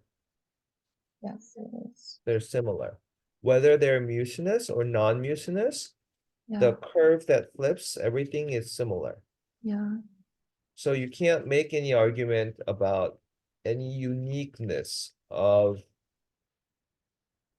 the mucinous group. right. So I'm just thinking, even as supplemental, I don't think it adds much value here. So I would not use it. Oh, But in the T4N1 Mhm. in mucinous, you know, T4N1 is stage 3A and G-RAMONA is stage 4A, but they are similar in mucinous. Mm. But if you see non-mucinous group, could you see the 13? In non-mucinous group, the stage 4 non-mucinous is worse. So maybe if we see only these two figures, we can argue that even though when there's no nodal involvement for stage 4 IMA, it can have kind of a Better. similar outcome to stage 3A, something like that. But in non-mucinous, it is worse. So we can say that the nodal involvement can be, and zero IMA can be treated like differently than non-mucinous. That can be something we can bring up with these two figures. Yeah, go back to. Just T4N1, these figures. I mean, Yeah, I mean, I think it's more a sample size thing. yeah. The two curves look similar, the directions look similar. Mucinous, yeah. I don't know, by looking at this figure and the next figure, go back. Uh, to me, they look similar. It's just the number of patients are more, and Yeah. that's why it's hard to say they are, one is better than the other. Because yeah, I think its p-value is great because small because of the sample size. But if you go up, it's still the red is kind of in the below. Um,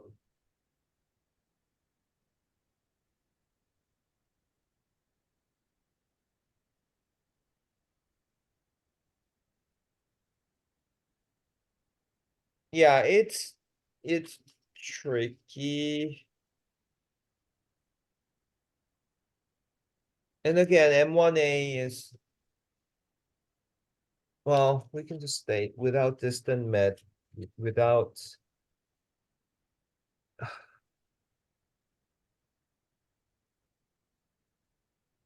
And more importantly, N0, M1A, mucinous versus non-mucinous were same.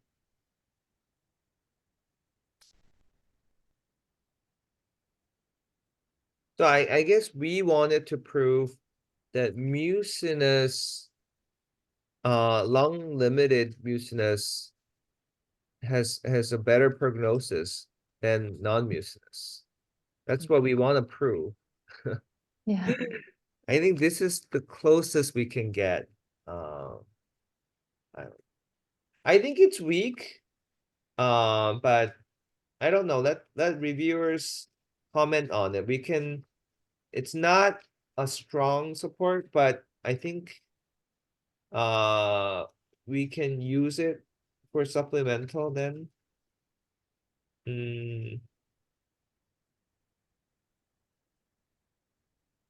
But that's just for N1.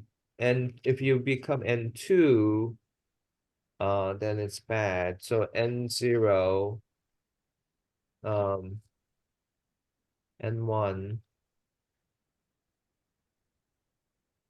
The other thing we can look at is, N0 M1A versus N1 M1A, regardless of T.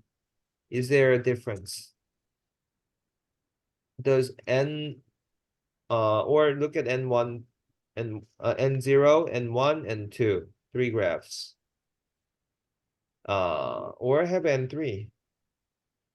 So if you have M1A in mucinous, N status, how does that affect survival? And that association, is there a difference between mucinous, non-mucinous?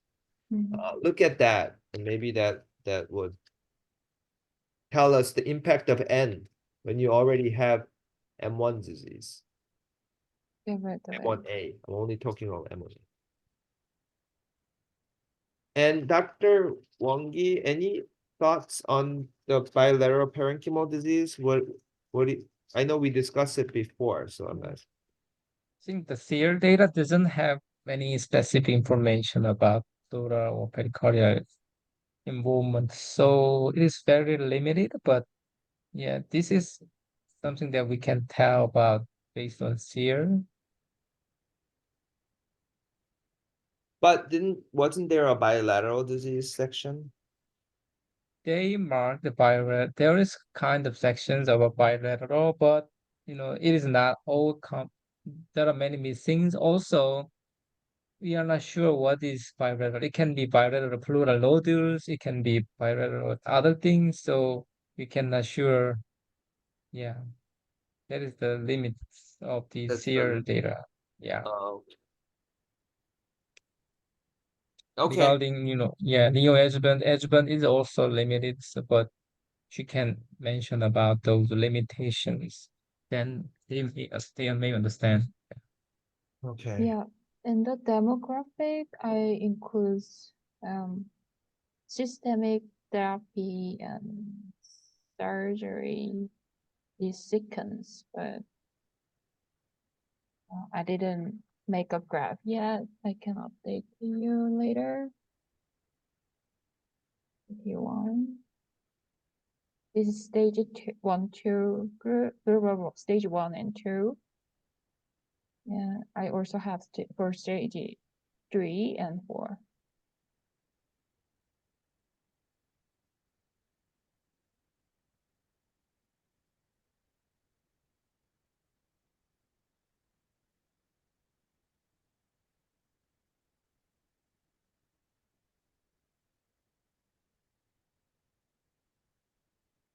Yeah, as long as patient got chemo as part of surgery before or after or both, doesn't matter. You can all lump them together. It's okay.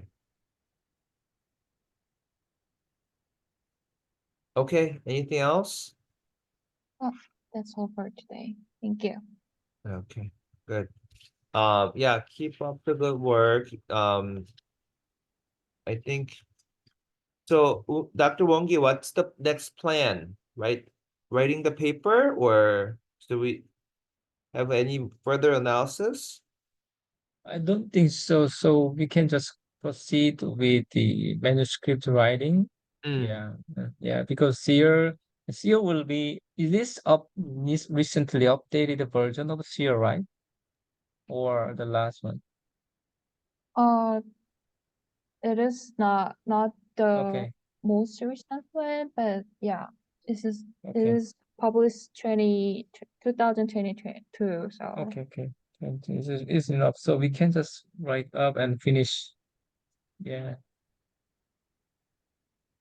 Okay, so this is mucinous prognosis is different than non-mucinous. The pattern is pattern. So that's the key. What was Dr. Chongwoo's abstract? What was the point from that?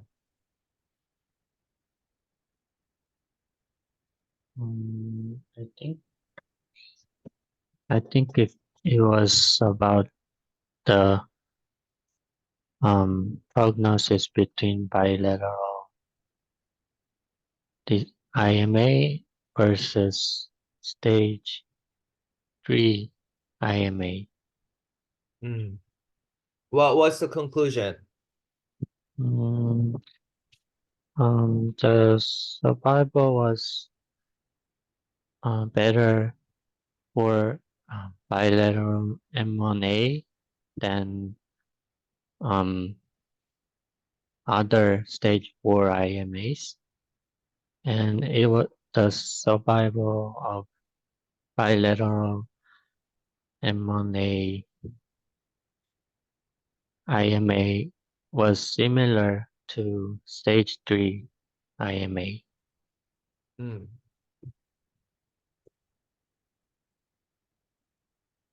So here we just separated bilateral and M1A and got one category there.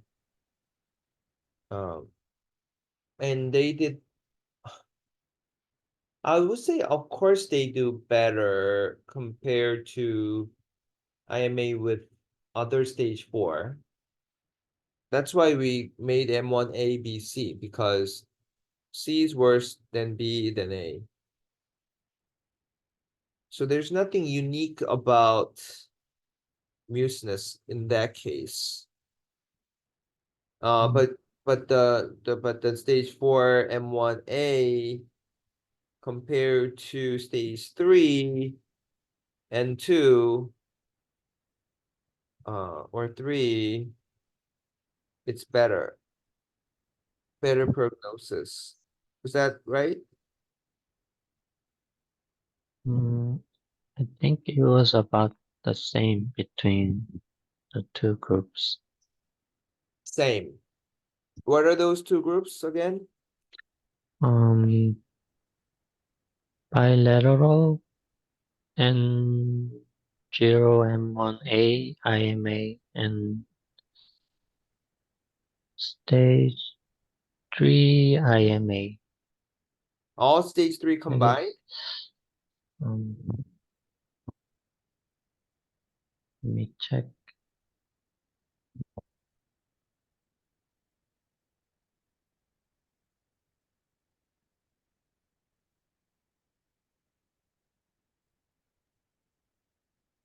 So Dr. Wangi, I think I like that part of the story, so we can add that piece in the total paper. But yeah, see if the bilateral. I mean, we can put that in the limitation. There's a bilateral coding that we used. Yeah. I think it was the bigger.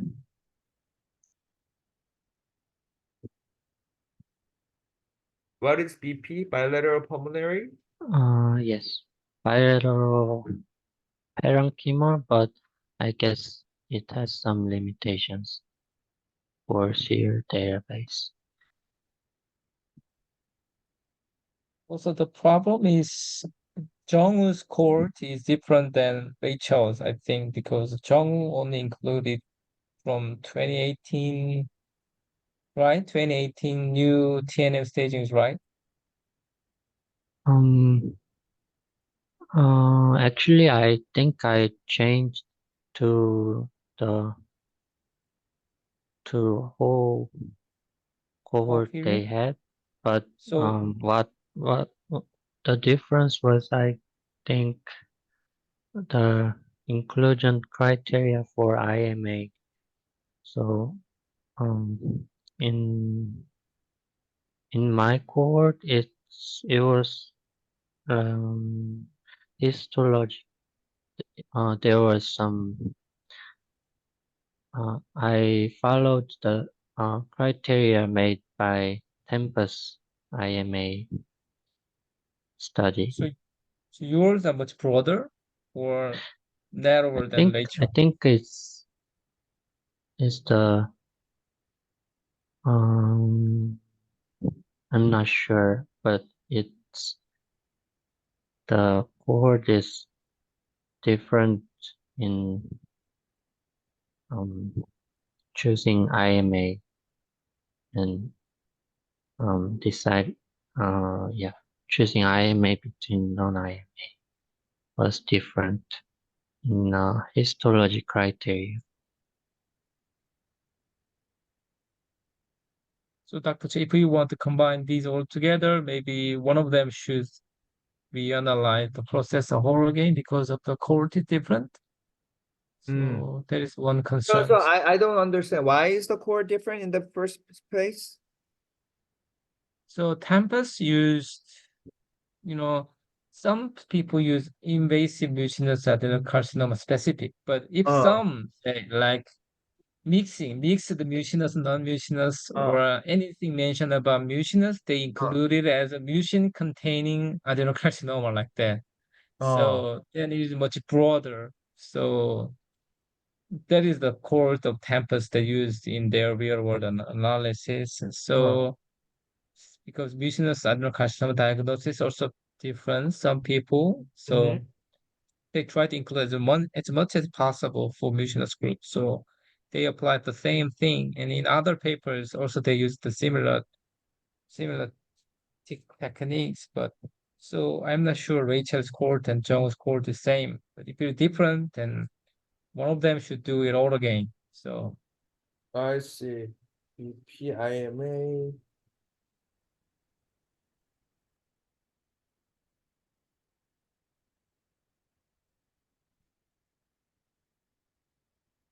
So this is just among IMA.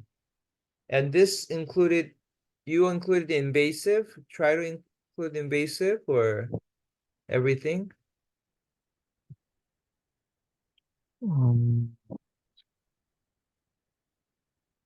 I think I dropped out some non-invasive mucinous histology patients. Okay.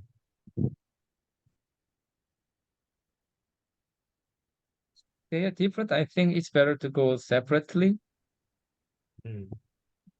But yeah, But would this as a separate paper have impact?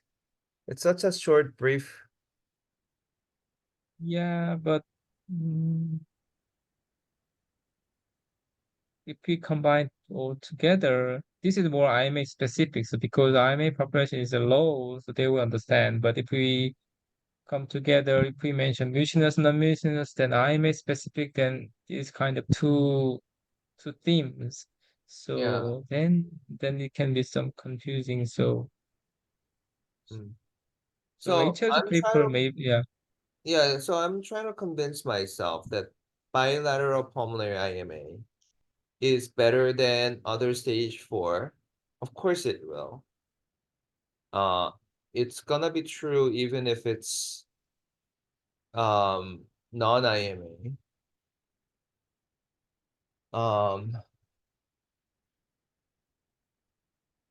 But then if you compare to stage 3 OS and PFS, no, it's not PFS, it's the lung cancer specific survival.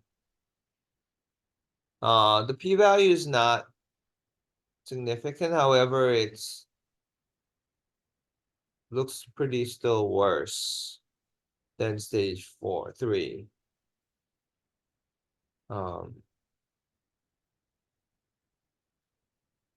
So I mean, stage 3 data is not that convincing. It's a p-value is just close to 0.05, 0.09. So we can proclaim that there are no difference, but the graph shows there is difference. So I just think it's not a strong point. What do you think, Dr. Wu?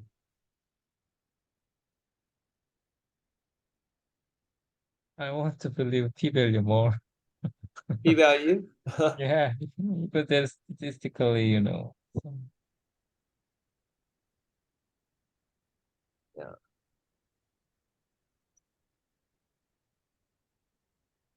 Or Jungwoo can update with the recent year about this. Maybe, I'm not sure. So this bilateral IMA,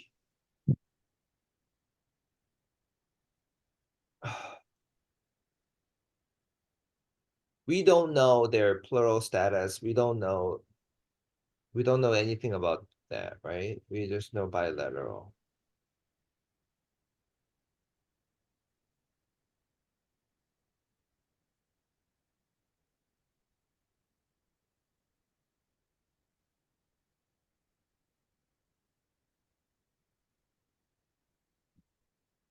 Oh, or I just included the N0 stage mRNA bilateral to make it more near to bilateral parenchymal IMA.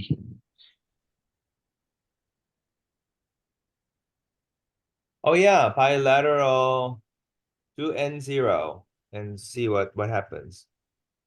Because it could be bilateral and have all different N, right? But we're interested Yeah, in N0.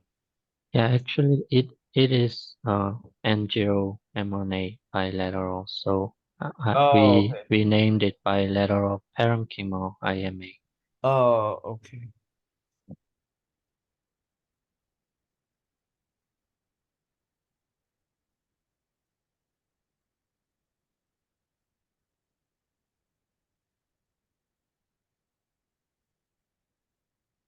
So I think this analysis is not strong enough to become one paper.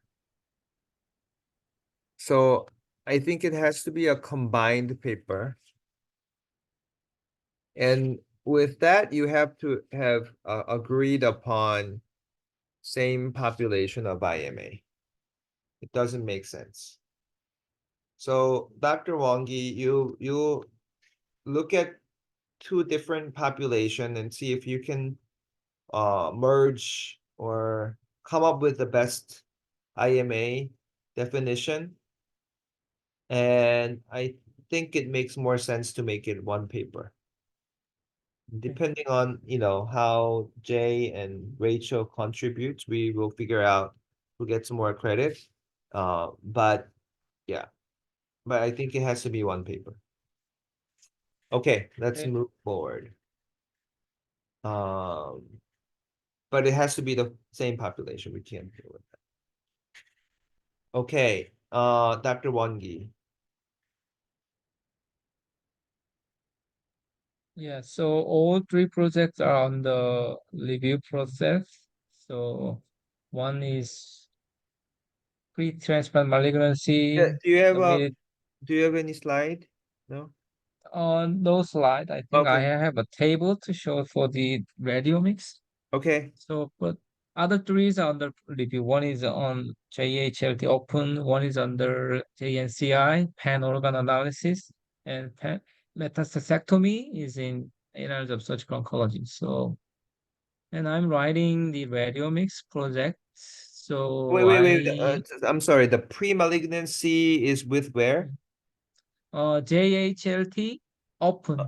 Oh, and it's Yeah. being reviewed? They are still checking up, so we are waiting for that. They will Okay. still soon go to the review process, I think. Okay. So I have one question is here. The number, the study population for the radiomics. So I am writing the paper. Uh-huh. So I got the information about number of patients. Uh-huh. So Monica sent this table, this that in Northwest from 2013 to 2022, patient who got who were diagnosed with non-small cell and immunotherapy are only 600 something.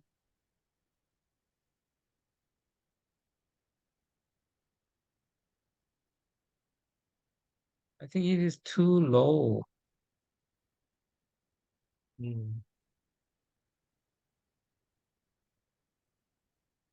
So Liam, do you remember, was it from EDW? Where did we get this number? No, this It's was also just chart review, right? Yeah. We did chart review on Okay. the diagnosis and found only 600. Yeah. Okay, I got it. So it's correct, right? Yeah.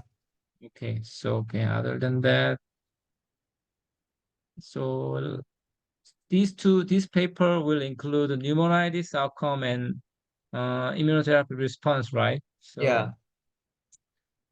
So I made a table. This is a preliminary tables. So first, if you see the pneumonitis, yes or no, pneumonitis, 31 patients. The difference is kind of more male patients. Histologically, there are more kind of squamous, no, other types than liver metastasis, neutrophil count. There were not many difference. Tumor mutation burden was some difference. Yeah. And if we cut off as a 10, it was significant. And other than that, the difference was not here, BRCA1, KRAS. Yeah. So these are different between two groups. If you compare patient with the durable response and non-responder, there was not any difference.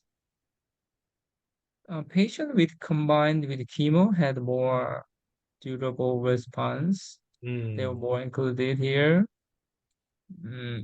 Likely count, I'm not sure. And the tumor mutation burden, if we divide by the 10, there were more patients with durable responder group.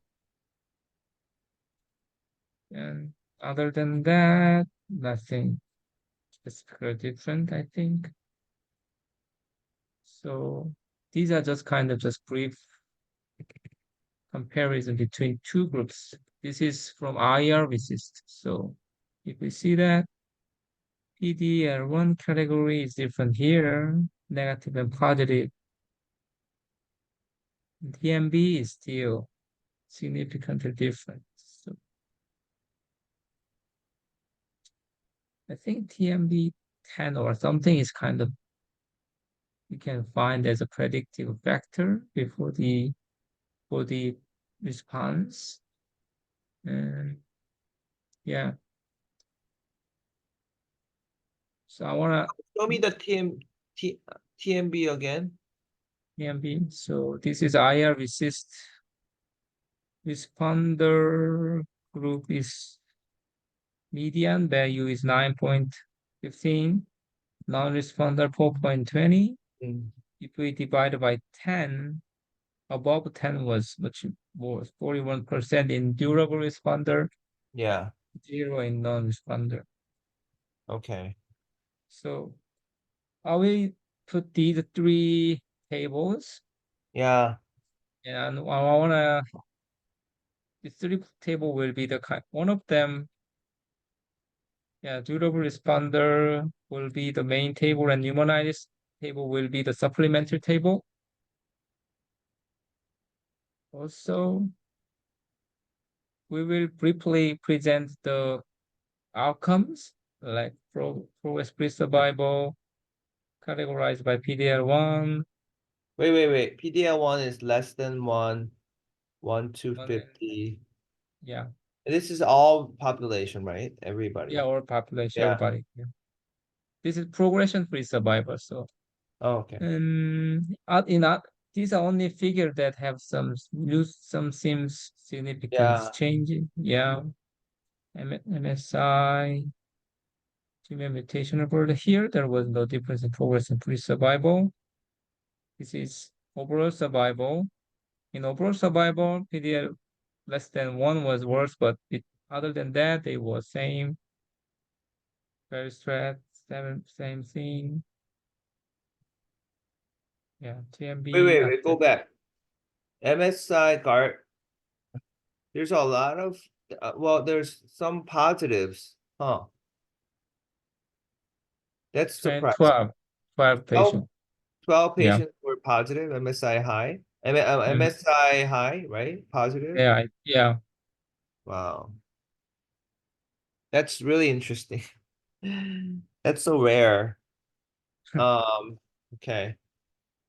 So I will pick some of the survivor curves to show the general outcomes of our patient cohort.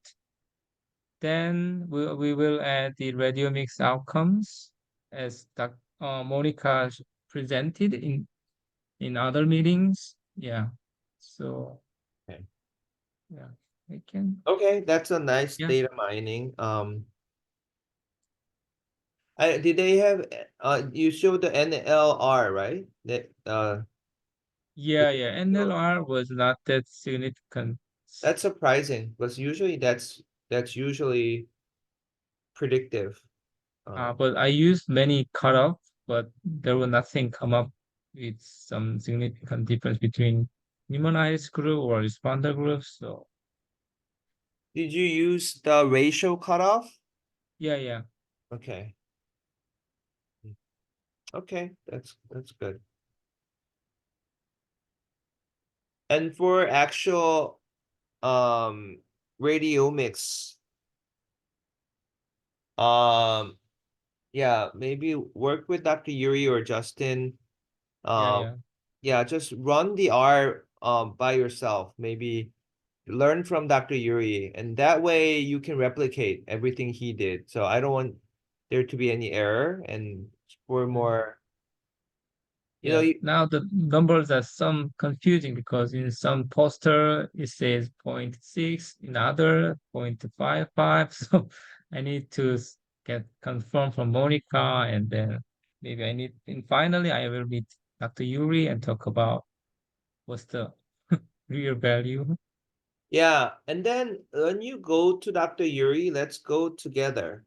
Well, you can you know, or I don't know. It's maybe I'm in connect, so don't worry about me. Just go first, and then I think I'll want to meet with him once we figure out and have a final plan. Let's just go in person with me together.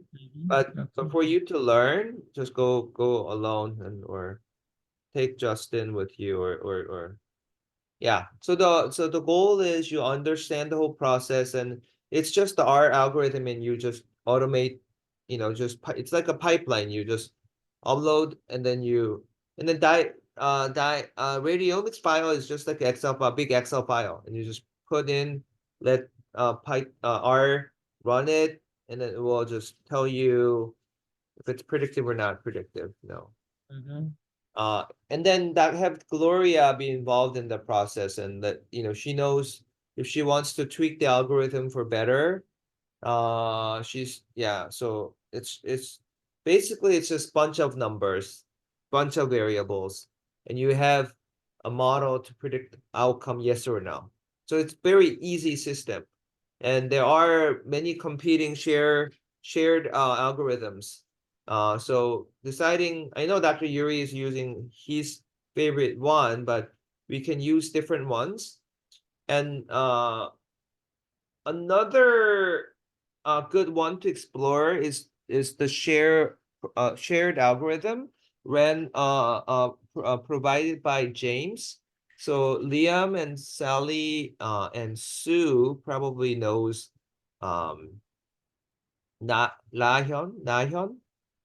Uh she came to our GBM meeting and she worked with James. Uh so uh So Liam, why don't you do this? Work with Sue and have Sue, and you have contact number of Naihan, right? So have her give Dr. Woongi the link to the algorithm. Anyone can download and use it, the algorithm that James James is a former University of Chicago professor who developed radiomics algorithm. And it could be radiomics, it could be anything, AI algorithm. And see if you can apply that to yours. It's a shareware. You don't have to pay anything. You can use, anybody can use it. So share that with Dr. Wongi. Share it with me as well. Where to download the algorithm. The Nahyun should be able to tell you, Liam. She told me that it's downloadable by any company, any academic researcher. And as long as you cite it that you use this algorithm, yeah. It's only when you make anything commercial, let's say AstraZeneca use it and then they want to make money from it, then you have to pay them. But academic institutions don't need to pay them. Yeah. Okay. Oh, hi Daniel. We're wrapping up our lab meeting, so we'll start exactly at 11 in 8 minutes. Good. Thank you. Yeah. Anything else, Dr. Wongi? Nope. Okay. Metastatectomy. Okay. All right, Sally, update.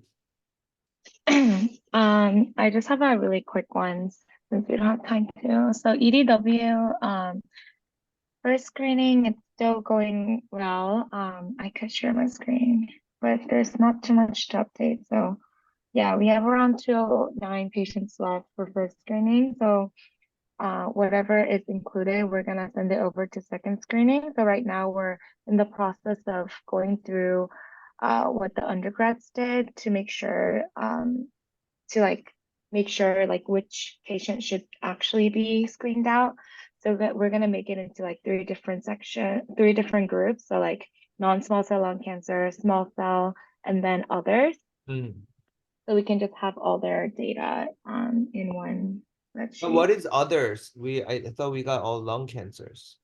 So we collected all their histology of each patient. So we also collected the ones for that were not non-small cell lung cancer, lung cancers. Yeah. Okay. In case we need it for something later, we'll just have it on the side. So second screening, so REDCap is built.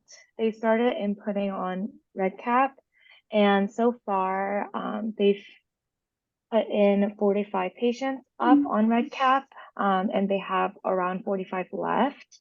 So I think remaining of this week until next lab meeting, they're going to finish up uploading onto REDCap for those already collected. And then they're going to start collecting from the scratch for these 181 patients that are still left. So we'll give you an update on that next week. And then, yeah, just quick update on Imagine AI. So we uploaded all the 25 slides, H&E slides on the platform, got all the results, sent it over to Imagine AI, and I'm waiting for a response from them. So they're gonna check on which cases they need the origin for. So they're gonna let me know. So the ball is on their court right now. So we're just waiting. Yeah, that's it for Imagine AI. And then VC projects, not much update. All three projects, these Eugene, Emma, and Dr. Uni's project, they're all on preprint and they're submitted on a journal, but still waiting for a response from them. Okay, so they're still under review. Share all their preprints in our lab meeting. Yeah, I can share them. Yeah. But Dr. Liam, do you have updates about Eileen's paper? So were you guys able to figure out the submission process? Yes, we actually did yesterday. So Dr. Chae, the problem was on Helion, you had 3 separate accounts under one email. I don't know how that happened. So we had to email customer support. They looked into it. They got back. They told us there were 3 active accounts under you. So they actually merged them. So Okay. now it's just under one account. And then we were able to find her manuscript under your account for corresponding authors approval and submission. So we Okay. went ahead and did that yesterday. So it is finally submitted, and it's awaiting review now. Okay, good. Anything else? Oh, one thing going back to Imagine AI, when I uploaded those 25 H&E slides, a lot of them were still equivocal, so that's something we need to talk to them about in our next meeting. So I'll set up a next meeting soon. Hmm. Yeah. Okay. That's it. Thanks for joining, Dr. Soin. And Liam, and Sally, we can do a separate follow-up meeting on the projects. Uh, let's start at 11 sharp. So 3 minutes of break. We'll start at 11 sharp. Just take a break.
Okay, let's begin.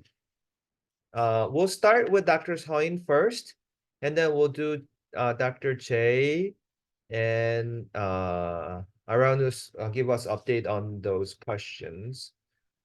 Okay, Dr. Chae, or we go by Dr. Sarah. Can you present Yeah, sure. paper? And Dr. Daniel Shin, are you able to hear us? Okay.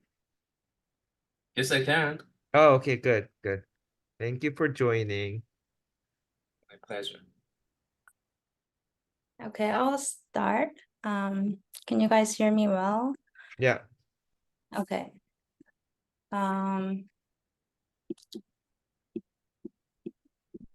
Oh, Dr. Shin, did you read this paper? Yes, I did. Oh, good.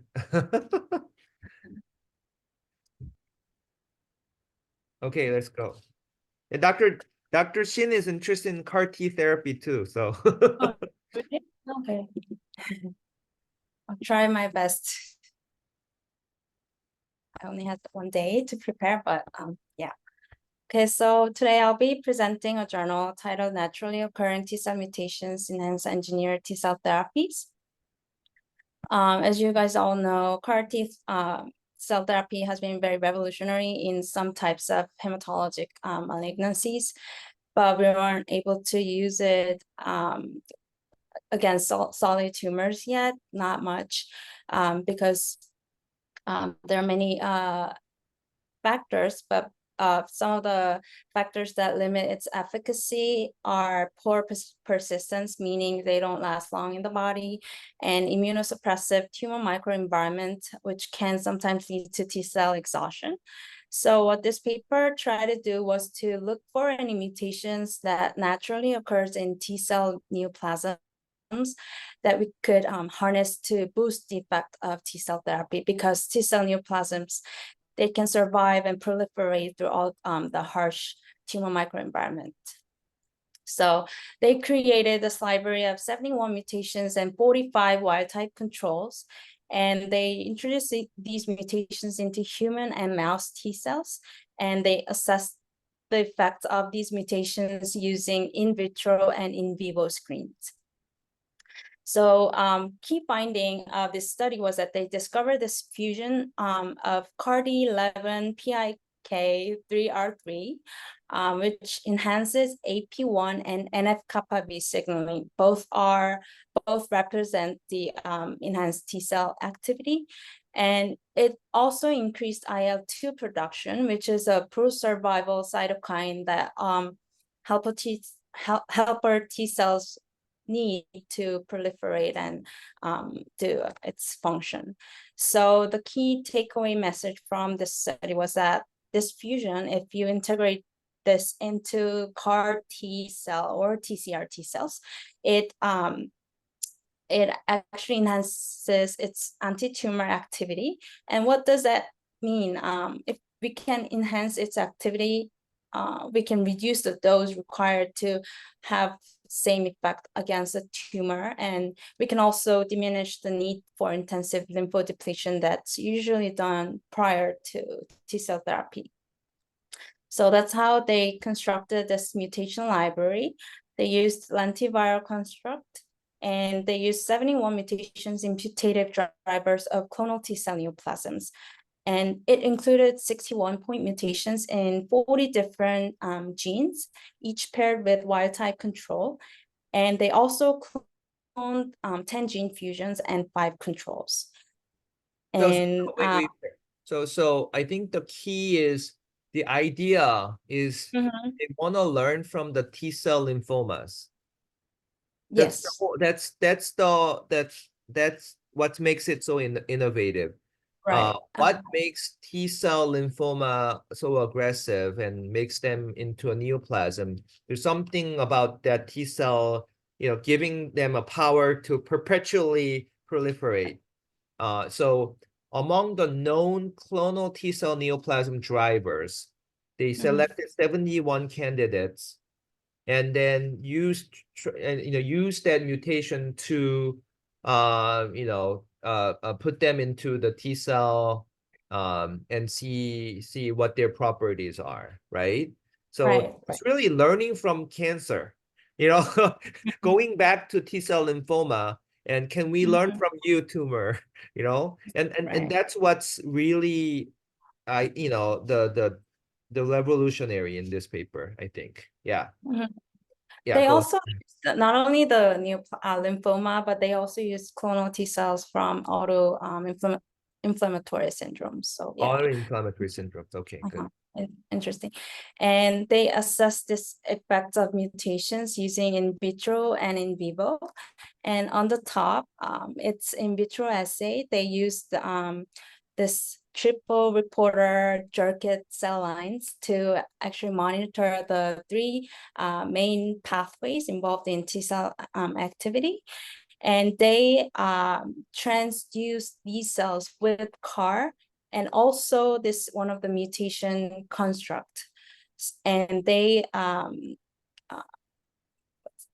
grew with the target cells for 24 hours and measured the activity of the pathways and the IL-2 production as well as PD-1 expression. And for in vivo, they used the CD19K560 tumor-bearing mice, which is a subcutaneous tumor. And they did similar co-transduction of the cells, primary human T cells with CAR and mutation construct. And they injected it to the mice. And they collected the tumor-infiltrating T cells and then compare those cells with a pre-injection pooled library. So they wanted to determine the depletion and enrichment of mutations in vivo. So that's a whole idea for the first part. And this is the in vitro results, heat map of reporter activity for each mutation constructs. And as you can see on the top, those mutations on the top are associated with enhanced pathway signaling. So they did several other experiments. Figure C through E shows different effects of each mutation on TCR signaling pathway as well as a TCR phenotype. And this figure C shows interesting concept, I guess. They identified 10 different combinations of signaling pathways caused by the mutations. So they wanted to, because T cell exhaustion is one of the limiting factors for the T cell therapy, and since it's known to be caused by this imbalance between NFAT and AP1 signaling, they was wondering if they can use this mutations as a toolkit to modify the pathways to actually get rid of all the barriers. So that's one of the ideal point that this study can move forward, I think. And D shows a percentage of AP1 positivity in caused by each mutation, as well as this increased IL-2 production, most predominantly caused by this CARD11 involving mutation. So go back to the point that you were trying to make, that T-cell exhaustion, how because as you can see, the combinations, which graph are you looking at? C. C. Yeah. NFAT, explain what that is. I didn't have time to go through. NFAT and AP1 signaling. NF-kappa B, they are involved in T cell activation pathways. And so what was your point about the T-cell exhaustion? T cell exhaustion, one of the some studies shows that this is caused by this imbalance between NFAT, AP1, and if we can fine tune those pathways, maybe we can prevent T cells from being exhausted. I think that was a so looking at the balance between what's up and what's down, maybe that way those mutations are better candidate. Is that what you're trying to say? Okay. Yeah. Oh, okay. And just for my learning, I know maybe Dr. Daniel, what do you have any comments on this NFAT, AP1, NFCAP, like this type of analysis?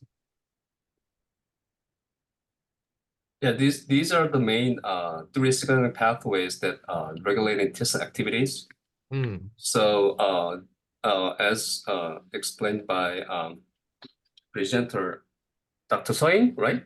Fine, yeah. Right. Yeah. So I think the NFAT signaling is probably the main signaling pathway activated by IL-2 signaling, which is the main driver of T cell activation. Yeah. The balance between NF-kappa B and AP1 is, as explained by Dr. Sain, is important. What the final output of the T cell activities. So I think the AP1 probably is the main one that defining the T cell activity over here. So the AP1 signaling goes up with this mutation they're putting in. Uh-huh. So that's a good thing. Yeah, that's a good thing. Yeah. Yeah. So AP1, so all these all of three being upregulated is a good thing, right? Apparently, based on this data, yeah. Yeah, okay. So that's why they selected card 11, which upregulates everything, and especially AP1 and IL-2, PDL1, like they're all more like on the upper side. Well, the PDL1, it's card 11 is on the lower side. So I guess PD1 is more for evasion pathway, or So PD1 actually it is kind of spectrum of T cell activation. So just seeing the PD1 expression doesn't mean that T cell is fully exhausted. So it's a spectrum of the T cell activity is on the way to fully differentiate into the T effector cell. So going forward, the less PD1 expression, which means that it is potentially suggesting less exhausted, and then less potentially suggesting that it may be those cells are the some sort of T memory stem cell or memory effector cell or central memory cell, those things. I see.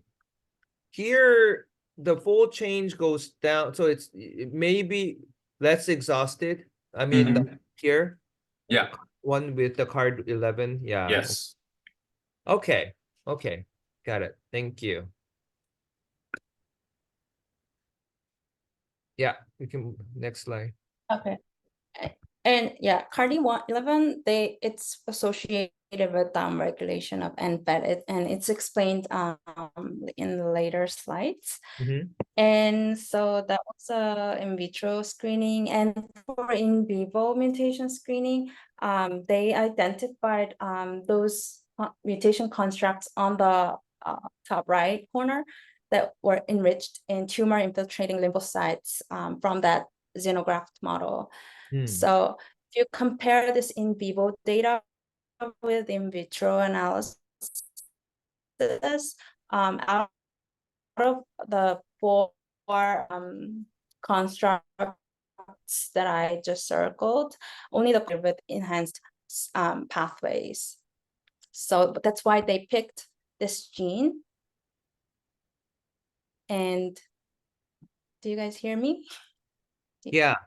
So enriched by what? Like I want tumor. So those cells with the construct were more showed more in vivo persistence. In vivo persistence. They were able to survive better persistence and proliferate within the tumor region because within. Okay.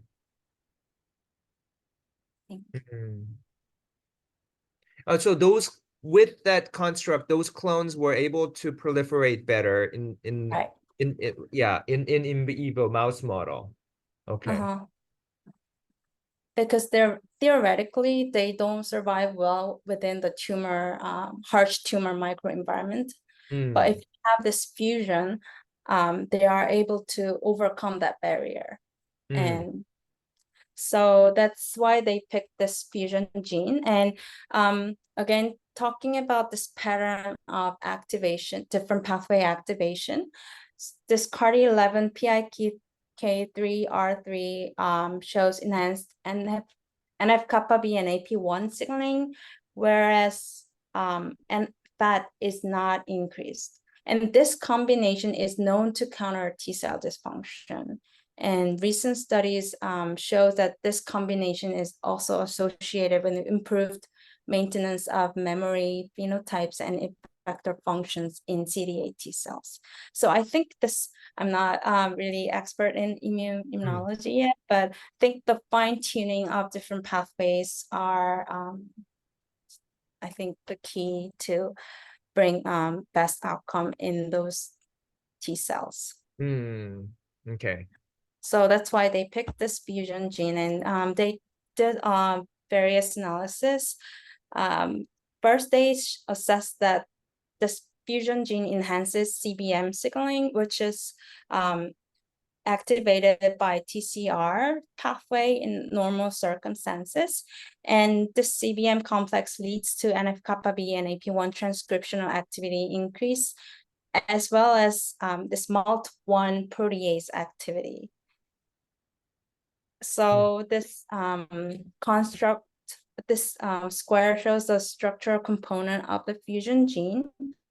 And they tested different domain combinations to really see what's functional and what's not functional. And to exert full effect on NF-kappa B activity, you need both coil-to-coil and SH2 domain. And that's what figure C is showing. And they also looked at the cleaved substrates of MALT1 and did various analysis showing that this fusion activity is actually dependent on BCL10, but not so much on wild type CARD11. And they actually introduced point mutations in different parts of the fusion of the construct to see which part is involved in BCL10 interaction. So that's what this graph is about. And they also checked how this fusion enhances CAR T cell activity. And they did RNA sequencing of human CD8 and CD4 T cells to see the differences in transcriptional profile. And also they looked at the pathways enriched in each T cells. So if you look at the CD8 T cell, those pathways involved in RNA metabolism and cytokine signaling and translation were enriched, whereas in CD4 cells, genetic signatures involving cell cycle and proliferation were enriched. So you can see the difference. Yeah. So you introduced this fusion into this CAR T cell. What is BBZ? What does that stand for? BBZ? The So they use different CAR T cells and BBZ and let me go back. So that's the 4-1BB transmembrane domain. The co-stimulatory domain. 4-1BB. So they have BBZ, 41BB. So the CD28 CAR or BBZ. Okay, go ahead. You were saying different co-stimulatory domains. So they use different two different types. And this shows that activation markers expression changes correlated with the RNA transcriptome changes. So this fusion induced multiple cytokine secretion, including IL-2, interferon gamma, TNF, and IL-5 in CD8 T cells. And they thought it was interesting. just the basic question. I mean, I like this, but CD19 is the B cell, K562 is the erythroid leukemia cell line. Daniel, do we use these K562 usually for, I don't, as a tumor model, tumor inoculation? Yeah, I think this is the most common model for the leukemia research Oh, and T-cell research. So I mean, they can inject into the subcutaneous, but probably they can do both, intravenous or subcutaneous injection. yeah.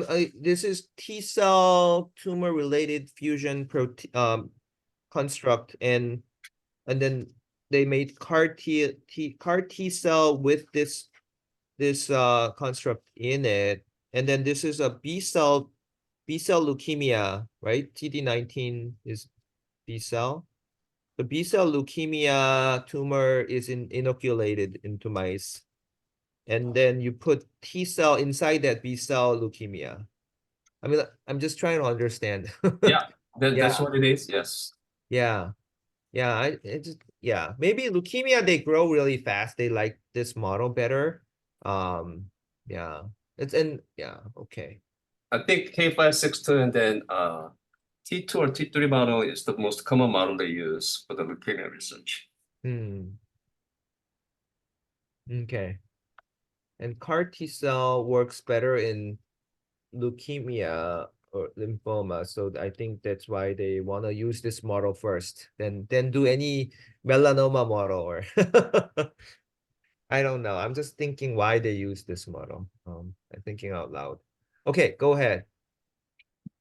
Okay, and this is interesting. So they used cultured transduced CD8 T cells with the target cells, which is CD19K562 cells, and they wanted to assess the function of the fusion gene and with and without IL-2.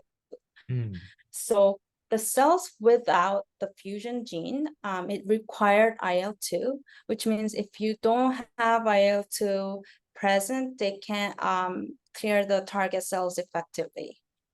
Whereas once you integrate the fusion gene, it bypasses the requirement. So it still clears the target cells with or without IL-2.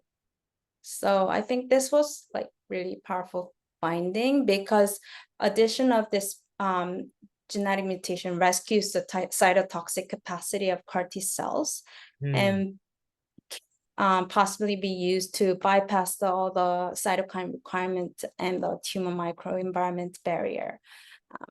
So does that mean that if you have this fusion, the T cells are, I guess this fusion is in. Wait.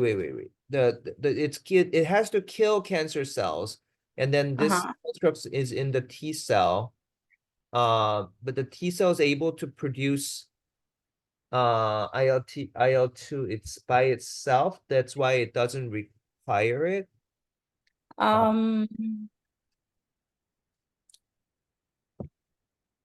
mean, based on your previous slides, then maybe it's, it gives its capacity to produce it by itself without, because it isn't IL-2, this is cytotoxic T cells, right? CAR T is cytotoxic T cells, and it's auto stimulation, but some comes from other immune cells that are providing IL-2 to T cells, so they can be activated, like CD4 or other immune cells. But this is cytotoxic cell, self-sufficient in terms of being activated by its own IL-2 that's produced. Maybe. What do you think, Daniel? Is that? I think without IL-2, they were able to kill the cancer cell. So that means that, as you said, they can produce by themselves, and also the constitutively active this fusion gene, putting into the signal pathway through the AP1 and then alpha V. So doesn't need that much IL-2, so to speak, to have activity. Okay. So self-sufficient. No, doesn't need external switch. It yeah, okay. Yeah. Okay. Very good. Thank you.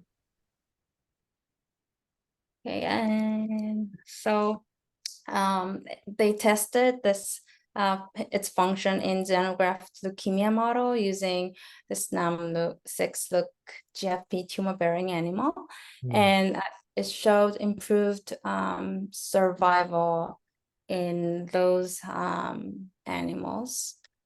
And for leukemia model, they had to knock out the TCR, because if you had the TCR, it caused severe GVHD and lethal weight loss. So that's why I think we don't use CAR T cell for leukemia as much in clinical settings. But still, once you knock out the TCR, it shows improved tumor control with that fusion gene.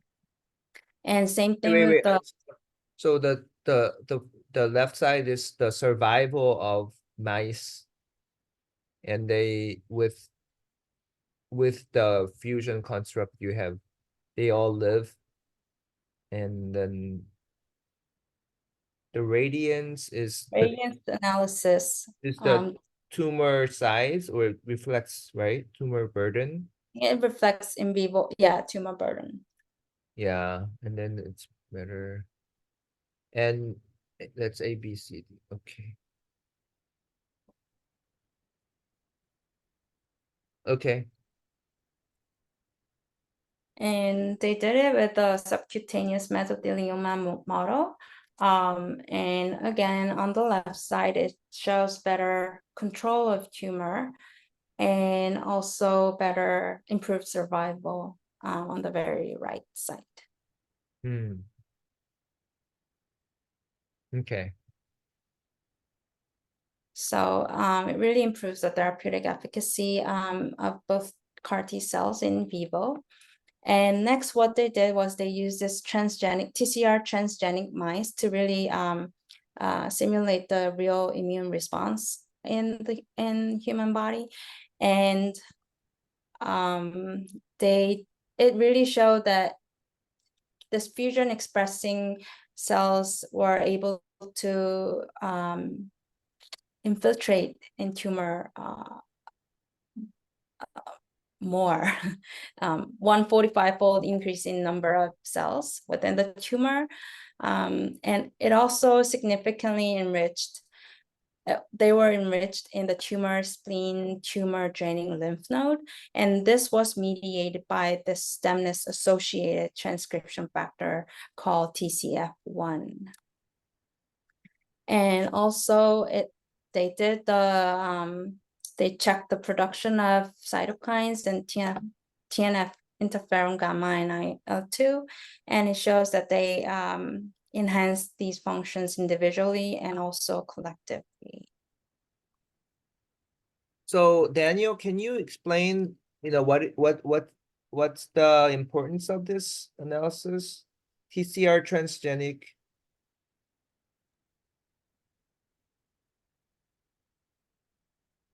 So I think this is again, not only the CAR T cell, but the TCR and engineered T cell also can survive better. Endogenous cells. These are, yeah, mouse cells. So Yeah. this basically OVA model, the T cell is targeting the peptide of albumin.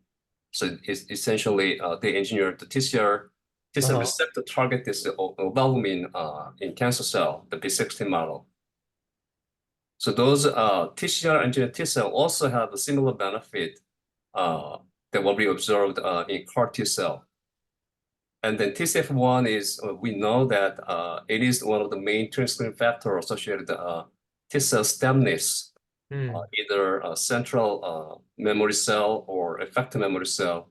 Those cells actually survive better and they have self-renewal capacity.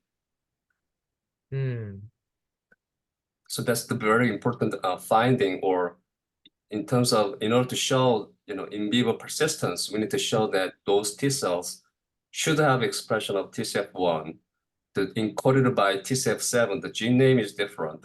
So be careful. So TCF1 is increased. And then that TCF1, is that measured in where is it measured in? In the lymph node or in the In the inside T cell. in the T cell? Yeah. TCR T cells inside TCR. And I'm trying to understand the figure A. Is this the model? Yeah, this is kind of the experimental scheme showing here how they did experiment. So they kind of the injecting the B16 ovalbumin expressing the melanoma model, inject it, and then they adaptive transfer of the CD8 T cell, the targeting the ovalbumin. So they did a kind of combination of both control cell as well as CARD11 transduced T cell.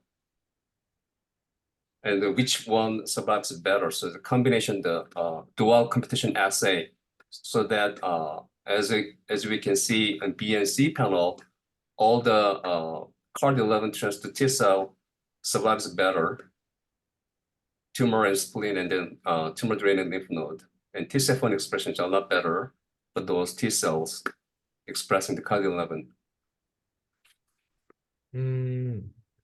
So these fusion is introduced to TCR T cells. Yeah, so TCR, they started a control cell is just the TCR targeting the ovalbumin.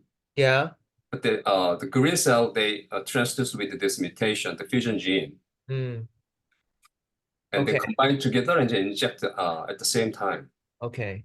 Now so everything that was done was CAR T cell in the injection. Now here is transgenic TCR T cells with this fusion, and see if that enhances all the good properties. Yeah. Right? Yeah. And then they proliferate better when So why do you need to show this? Because CAR T, you already showed that CAR T was better in the adaptive T cell therapy has essentially three main categories: TIL, and CR engineered, and CAR T cell. So they're trying to show the beneficial effect of this CARD11 fusion gene and multiple model system. Not only CAR, but the T cell engineered T cell will have same benefit. So I guess that's the sole purpose, to show the effect on multiple model system. Okay. Thank you. Next. And I think another key difference is that CAR T cells recognize the antigen on the tumor cells, whereas TCR recognizes the MHC complex. And that's actually the real environment. If the T cells goes in our systems, it will interact with the MHC. So I think that really enhances it relates to real effect. And so just for me to understand, so Daniel, so the TIL therapy that got FDA approved, that is TIL therapy, the first TIL therapy you're explaining, or engineered? The first TIL approved. So that therapy pioneered by Steven Rosenberg. Right. 1980s. Now it's approved. Yeah, now it's approved. So that means that when they studied the first time, they didn't understand the biology that much. Right. The in vitro culture system has improved a lot, so they can engineer better. Although they do not do any genetic engineering, but they do use a sophisticated culture system to have functional, capacity to fight, cancer in vivo. Right. So that's FDA approved. That culture engineering. But truth is, Uh-huh. who's gonna use that? It's very cumbersome to do the lymphodepletion and use the TIL therapy. So we have a better therapeutic option. Although once we adjust all the options, probably we need to use it. But until that point, I'm not sure who's gonna favor this over other immunotherapy options. Yeah, any other than people in NCI, right? Yeah. Yeah. I get it. So, but what about genetically engineered TIL? That's kind of CAR, almost like, Yeah, right? genetic engineering means they either CAR or TCR, but TCR Mm, it is a long way to go still. I don't think it goes anywhere because a lot of mm. studies have done that hard to recruit patients, and then the activity is kind of equivocal. So the first trial that we did, actually Tony did for the sarcoma patients, Oh, targeting the NIS1, study lingering for a long time, and then they weren't able to recruit that many patients, and efficacy wise is hit and miss. So I don't oh, know whether TCR targeting any T-cell therapy will go anywhere. oh, okay. So, I mean, this is like a TCR, engineered therapy. Yes, This is, yes, yeah, this model, but it just try to show the proof of concept. It works yes, both. yeah. Okay. But yeah, like Dr. Soin, you're right. I mean, this is concept wise, this is good, but in real world, it doesn't work that well. So that's why we don't see it as like CAR T does. But yeah, okay, good. Okay, next.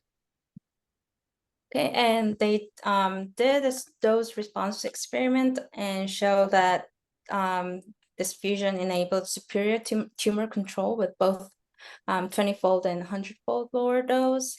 And again, they did carried out in gastric carcinoma cells, and also it shows significantly enhanced tumor clearance with Wow, this gastric. Wow, in my mouse model. There's a Seoul National University gastric carcinoma cell.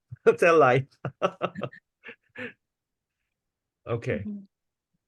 Okay, so to wrap up, so they try to identify mutations that could be used to tune T cell signaling and enhance cytotoxic T cell functions, and also to promote in vivo accumulation of the T cells. And they discovered this new gene, which improves the T cell function and efficacy, which can possibly be used in the future. But since this mutation is from T-cell lymphoma, you have to always think of the safety of this T-cell therapeutics. And FDA investigation actually showed that the incidence rate of T-cell malignancies is very low. So still you have to be careful when you are trying to use these mutations and integrate into CAR T cell. And there are different strategies to actually reduce the risk, mainly involving new technologies to actually introduce the mutation or engineer the cells. So thank you. Yeah. Yes. So Thank you. so Can you go since back to the last? FDA Yeah. announced the investigation in November last year, they are demanding the CAR T-cell investigators prove that to show the kind of the toxicology model system to show that it's safe. And given that concern, I'm not really sure this is the way that people favor using to design their CAR T cell, because this is a mutation that we see in leukemia or lymphoma. Yeah. So I would not use this until it really shows the safety down the road. Oh. So there's a hot debate about this kind of the genomic gene editing CAR T cell. This is just one example of genetic engineering, not in addition to the CAR T cell transduction. So there are multiple CRISPR screening paper have shown that several genes knockout or knock-in may enhance CAR T cell function. Those strategies, I'm still a little bit concerned about these leukemogenesis properties. So we'll see. I mean, a lot of things we need to show that it is actually safe. Mm. Mm. Well, I guess the second point here, low incidence. This is without the manipulation in oncogenic genes or Exactly. So that's yeah, the T cell, the BCMA or CD19 CAR, right. any additional genetic engineering. So with the genetic engineering, we don't know. We don't know. Yeah. So this is genetic. This is possible because of CRISPR, right? Is this Yes. without CRISPR, we couldn't have done this. Now Yep. we put oncogene, T cell oncogene into T cell. and That and really scares me actually. oh yeah. So I was surprised that this is on the Nature paper. I mean, I guess when they were doing the revision of the paper, the Yeah. FDA announced their investigation. So that's why they did the additional experiment to follow the mice over 400 days. Oh, 400 days. So Oh, that's the additional experiment that they did to show the safety. But still, this animal experiment. So we don't know about human data yet. I see. I see. Hmm. But was there any other safety data, Soin, on this paper? I don't recall any other other than Dr. Sheen just mentioned. 400 days? Yeah, They followed. But they didn't find anything, 400 days. yeah, that's true. Hmm. Hmm. Okay.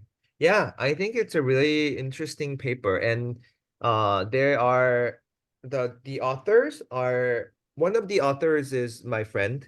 So- and Dr. Choi and there's UCSF. They're co-authors. So I know they Yeah.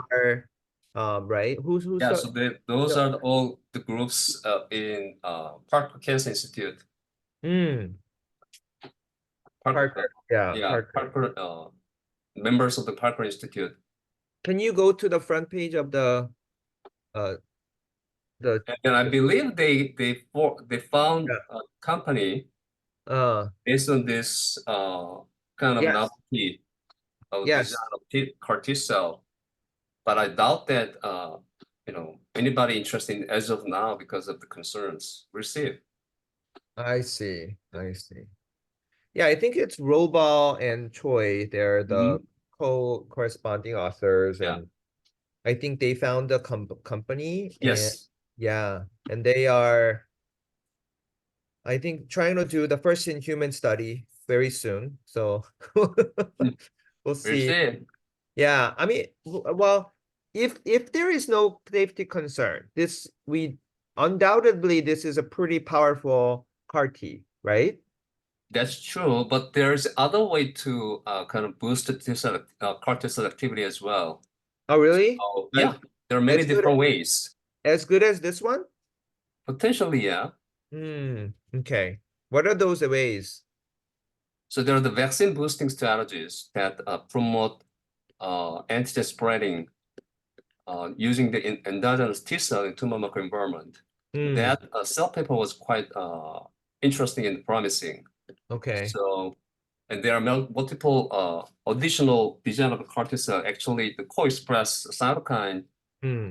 IL-12 and IL-18. Hmm. Those are the candidate, and also the various safety design or CNotch that expressing IL-2. Hmm. Only they engage in tumor antigen. They express IL-2 that provide the local high concentration to T cell to expand better. So Hmm. those things are the new technology that potentially equivalent to this leukemia mutation putting into T cell. So personally, I would favor those method over this Ah. unless we have cleared out our concerns. Hmm. Hmm. Would you say this group is the first group that apply that leukemogenesis mutation engineering? Or is Probably, it yeah, I think they're the first group. okay? So that's the novelty, I Yeah, guess. probably. Yeah, but maybe there's a better way to boost T cell by Yeah. CRISPR. Yeah, yeah. Huh. Okay. Yeah. Okay. I chose this because I thought this was I think this is still innovating approach. But yeah, safety concern is real concern. Yeah. But yeah, thank you. So yeah, if you have good paper we can review together, you know, on this immunology field, let us know, Dr. Shin. We can Sure, do yeah. yeah, papers together, including the ones you mentioned. And I think Dr. Soin will be available until June. And she's super interested in immunology, so we're gonna do more immunology. And I think in the future we're talking about CAR T, you know, but in solid tumor it's gonna come. It's just matter of time, right, Doctor? Yes, I hope so. So Yeah, that's it's why just I'm doing one of the, project is it, CAR T cell.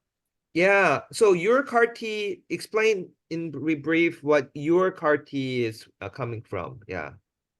So the basically is a traditional design. I did not design the CAR T cell, but my friend designed it, and then he's bring this CAR T cell to the prostate. Hmm. He's about to launch the trial in Uh, actually University of Washington, Seattle. Okay. He came back to UCLA, but initiated the process at the Seattle. So the Seattle will be the first site to open that trial for patients with advanced Prostate. resistant prostate cancer. Hmm. And What then was the engineering of part? the target is STIP1, which is highly expressed in prostate, but Hmm. also relatively highly expressed in lung cancer. It's about Hmm. 60 to 70%. Hmm. Prostate is about over 90%. It's more than actually Oh. PSMA. Yeah. STE STEAP1, STIP1. STIP1. Yeah, STIP1 actually BITE is promising. So the Hmm. early phase study showing promising activity for the prostate. So it Hmm. might coming along soon. I see. Yeah, yeah. I think CAR T, yeah, is I think it's one of the futures. It just has to the engineering and the cost and but the no lymphodepletion is the best part, right? Yes, I think that if we can find a way to bypass the lymphodepletion, that'll be the kind of the major achievement, I think. Yeah. So right now, what's preconditioning before CAR T? What do we usually do? Cytoxan lymphodepletion, yes. So just Cytoxin, the Yeah, same regimen? yeah, Okay. yeah. Hmm. Yeah, because to avoid GVHD, is that Yeah. So yeah. that's why local delivery Oh. is another way to avoid the lymphodepletion. No. Repeated infusion of the T cell into local microenvironment, Mm. probably the way to go, Mm. especially some cancer we can easily access. And I've been thinking about the intratracheal infusion or Mm. inhalation, but it's a long way to go. People did inhaled cisplatin too. Yeah.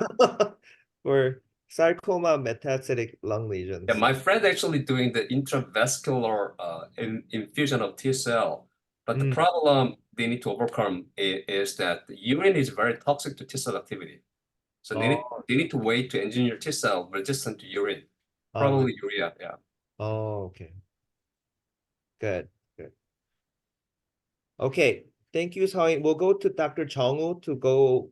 Did you prepare the questions? Yeah. Yeah. We have only 10 minutes left. But great job, Dr. Soin. That was really great. You prepared only one day and you were able to present this well. So yeah, I am very impressed. So keep working.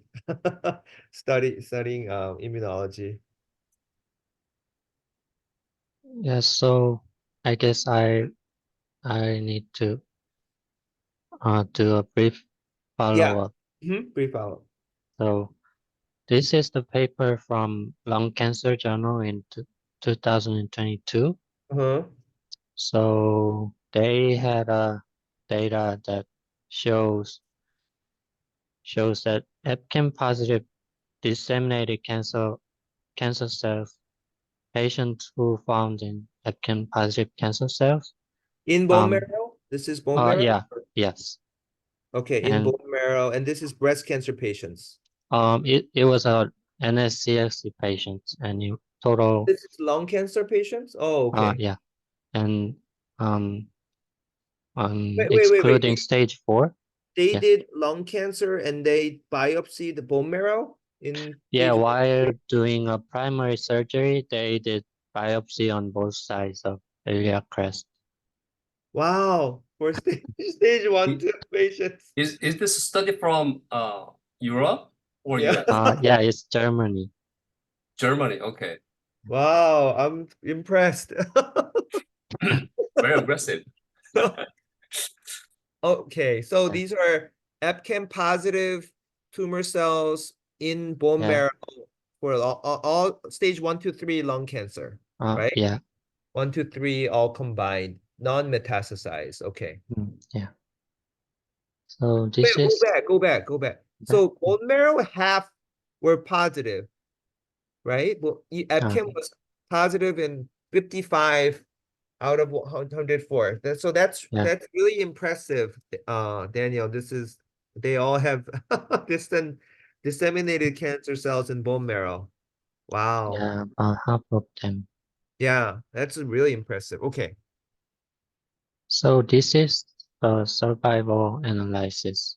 So it actually showed that only EpCAM positive cells had an impact on the survival, Uh-huh. and it also showed in a vertebrate analysis. Mm-hmm. And for metastasis, just EpCAM had an impact in follow-up period. Oh, okay. So local lymph node failure, no, but the time to distant mets, and then that was time to so it's like, was it 20 months? Okay. So Yeah. to have the full blown mets takes, gradually 20 months to get there. Mm. Huh.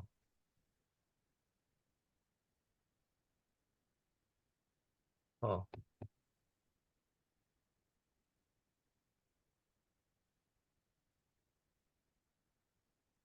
Okay. Any comments, Daniel, by look? This is pretty thought-provoking data.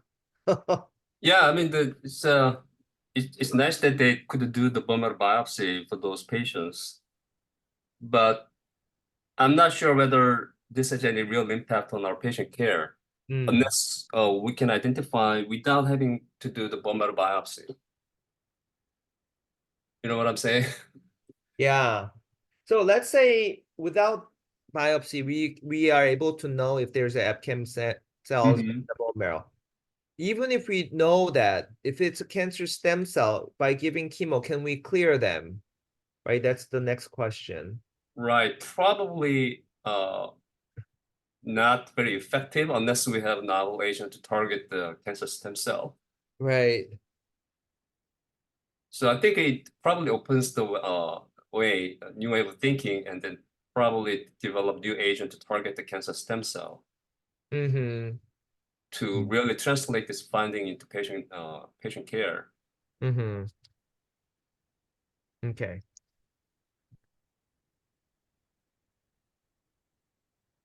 So EpCAM is present in more stem cell, right?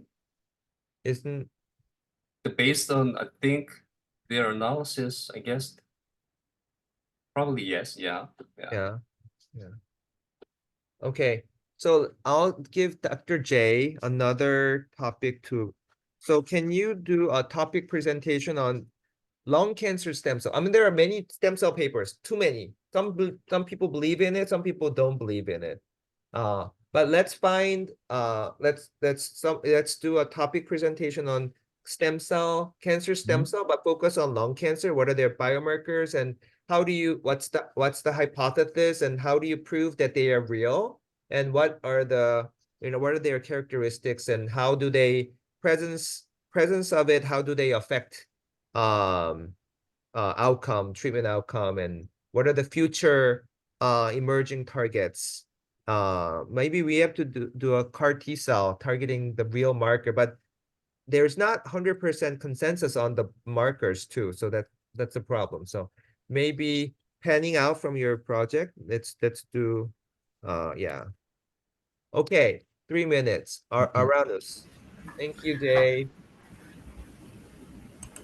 So I have another meeting to Oh, okay. attend, so I'll jump off. But thank you for the Thank you. yeah. We'll look forward to see you next week too. Yeah. Have a All good right. one. Bye bye. Thank you. Yeah. So for my topic, last week it was prediction of effectiveness and toxicities of immune checkpoint inhibitors using real-world patient data. Mhm. And you asked me because I was missing results, so you Yeah. asked me to put in results. So for the results part, first of all, they explain about the cohort characteristics, and you can see the table, and these were the main points.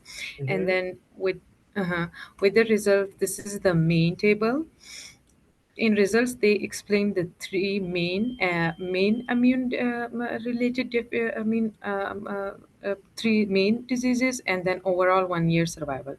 So for pneumonitis, the 1 year, all 1 year overall, all cancer AUC was 0.7. So it is more than 0.6, so which is moderately indicative of a good result. So these were the results, and then they also explain the sensitivity, specificity, and all of the other values. And then Oh, go they back, go back, also go back. So pneumonitis at 1 year, yes or no? And then all cancer, but the melanoma it drops. Maybe because of well, it's a larger sample size. Lung cancer, GU cancer is pretty high. Uh, that's very interesting. Sensitivity pretty low for melanoma, pretty high. Specificity, you have it, then you have it. So it's, just looking at it, just by cancer type, they just vary a lot. Um, and lung and cancer, they talk. maybe it's not specific because you have lung lesions by cancer. So the model is confused. That's why the specificity is low for lung cancer. That's probably why.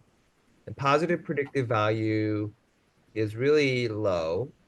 Negative predictive value is really high. That's because what was the prevalence? They didn't talk about the prevalence in the article. I like they were just like they give this table and then they talk about and then they talk about that we didn't find like good data with melanoma and all the other cancer types. They were better or like they did better. Well, I'm sure they mentioned what the pneumonitis prevalence was in the whole cohort. It Oh, the overall pneumonitis, yeah, they did. So the overall pneumonitis, let me just yeah. So the overall, they just talked about like achieving an ACU between 0.7 to 0.6, like overall.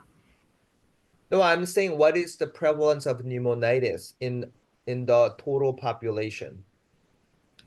Prevalence, I I have to look that up because I didn't find it in the Okay, article.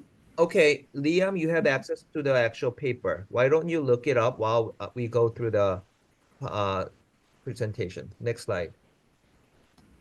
And then this is the about the hepatitis.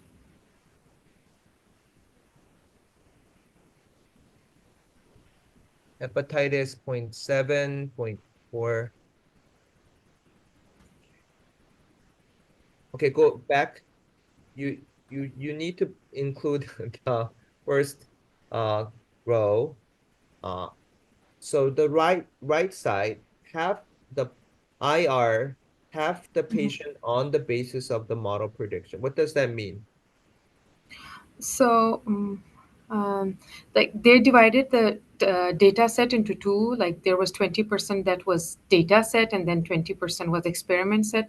And these prediction values was based on the 20% of the data set. So the like that's what I understood from this um, table, that like the percentage was taken from that 20% data set, because they had to make a lot of groups, because in one groups, or like the machine learning, usually what we do, they were not able to incorporate the 10,000 features in it, so they took out the 20% set data, and then they predict the values, and this is the values that they got from them.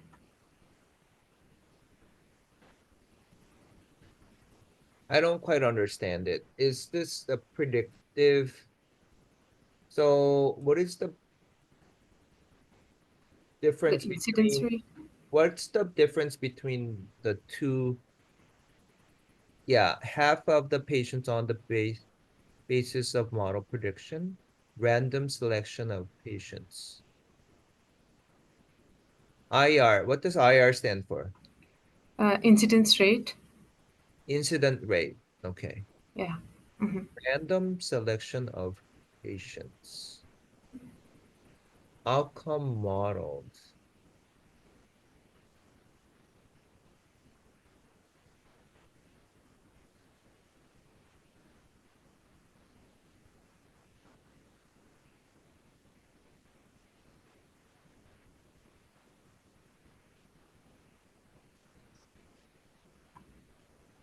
Okay.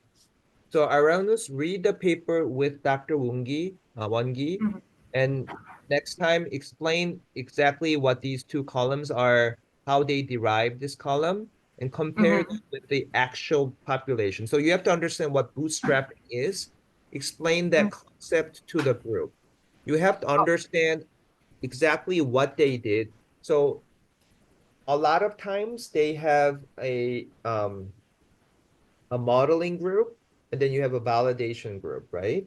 And because of the uh, number of the patients are limited, you do bootstrapping in terms of selecting the training group in a different way, and the control group in a different way. And you do that like 100 times, sometimes 1,000 times.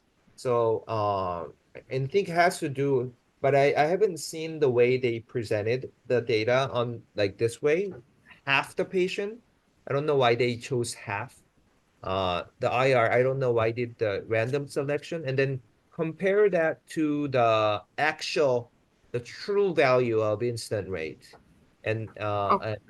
so study more on that, present on that, okay? Mhm. Next, go to the next slide. Hepatitis, okay. Uh, Next, colitis. Okay. Lung cancer is better Yeah. prediction.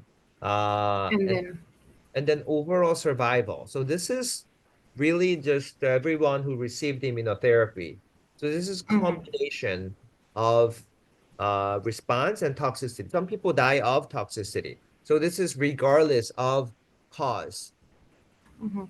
right? Yes. Yeah. So how can you predict?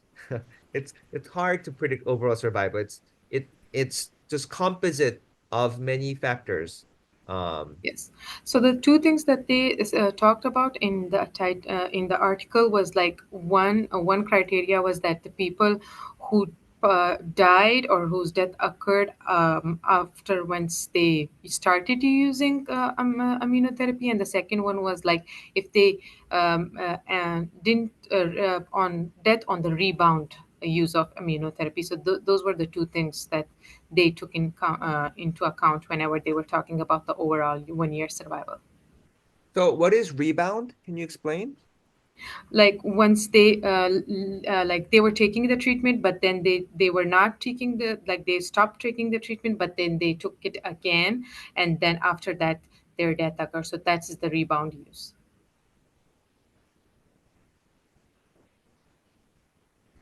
So what was the point you were making then? Because you asked that overall 1 year survival, what they were like trying to like predict, and like what kind of patients they included. So they were said that the overall 1 year survival for amino toxicities or death that was caused was by using the two criteria that I stated earlier. What's the two criteria? One criteria was like within the 1 year once they started immunotherapy, if their death occurred or toxicity occurred within that window time period, 1 year, and then if they had like a rebound use of immunotherapy and their death occurred. So these were the two uh, So rebound or criteria. resuming of the immunotherapy, and Yes. then the same 1 year criteria applies. Yes. So what you're saying is this overall survival is toxicity related overall survival? Or Yes. then you can't say overall survival. You have to say toxicity related survival. Okay. Show me the paper. What language did they say? Because a lot of times you don't know if patient died of toxicity or died of disease progression. It's hard to know. But investigator will end up saying this is related to toxicity. So what did it say? Go to the survival.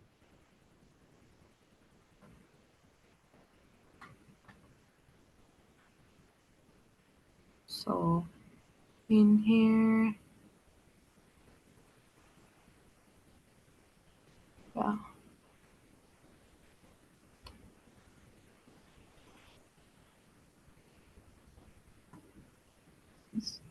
Mm,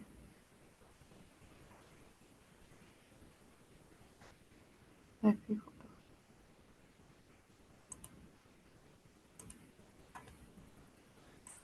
hold on.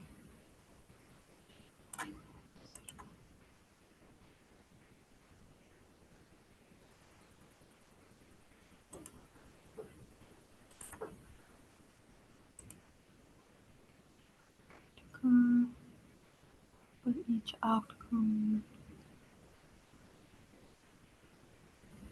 So, Dr. Che, where should I go? Survival, overall survival. Explain how they got the overall survival.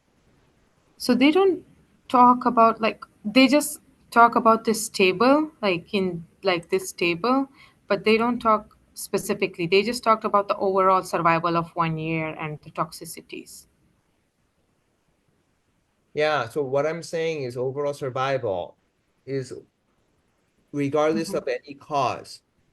Mm-hmm. Yes. But I thought you were alluding to toxicity related survival. Oh, no, no. It's like No, no. overall survival year. Yeah. Okay. So did they the paper did were paper did well, I guess you can't. This is health services research. So this is Mm-hmm. extracting data from health claims data, correct? Mm-hmm. Yes. So this is using only insurance data, correct? The data which was in their electronic health record for the Wittenberg University Medical Center. Okay. Yeah. Okay. Is this everything? Yeah, this is the result form. And then this table was just like the feature which the model used, like the codes that they use for pneumonitis and hepatitis and colitis, and then the data type, because there were a lot of features, so they had to like categorize them in smaller features. And they selected different feature subtypes for each outcomes, like ICD-10, which stands for International Classification of Diseases, specifically for pneumonitis, and then they subdivided them into further subtyping. And for hepatitis, they took the enzyme levels, liver enzyme levels, and then for colitis, they took different subtype features.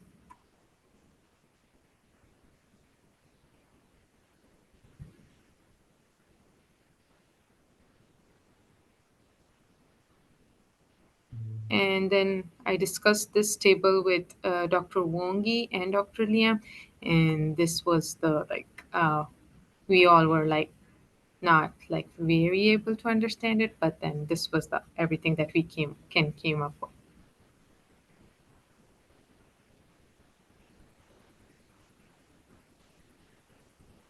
So this is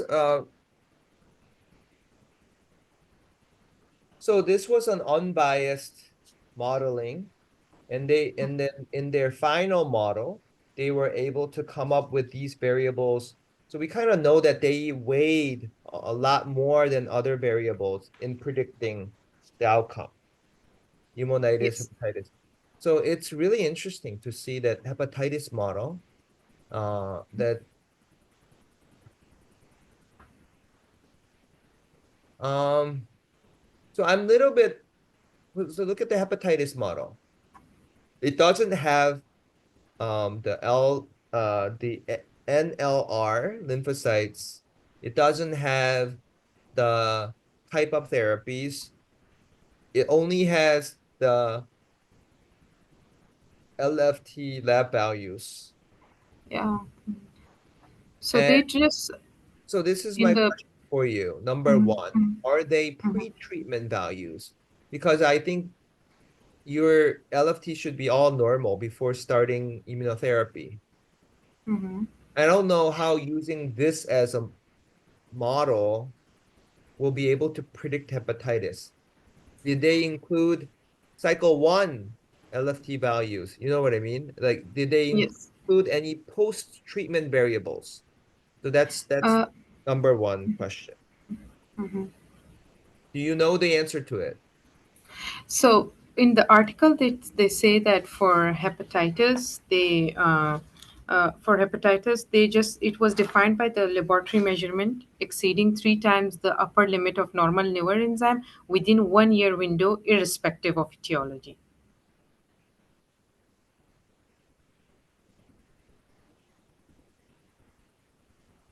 So yeah, I mean your question is valid because it can be due to any cause. They didn't define anything in it. So Okay. within So, that so, 1 year. so this is what I would, this is my, um, this is my guess. Mhm,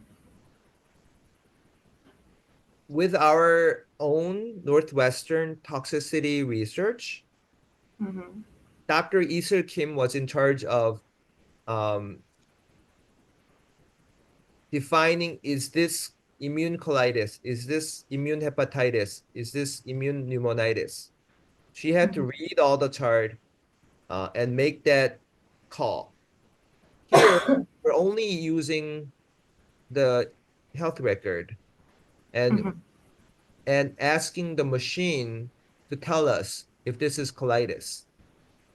So Yes. I think For I think colitis, yeah, go ahead. For colitis, they had two standardized definition, which was guided by criteria such as clinical determination, biopsy results, or response to ICI cessation or rebound upon ICI initiation.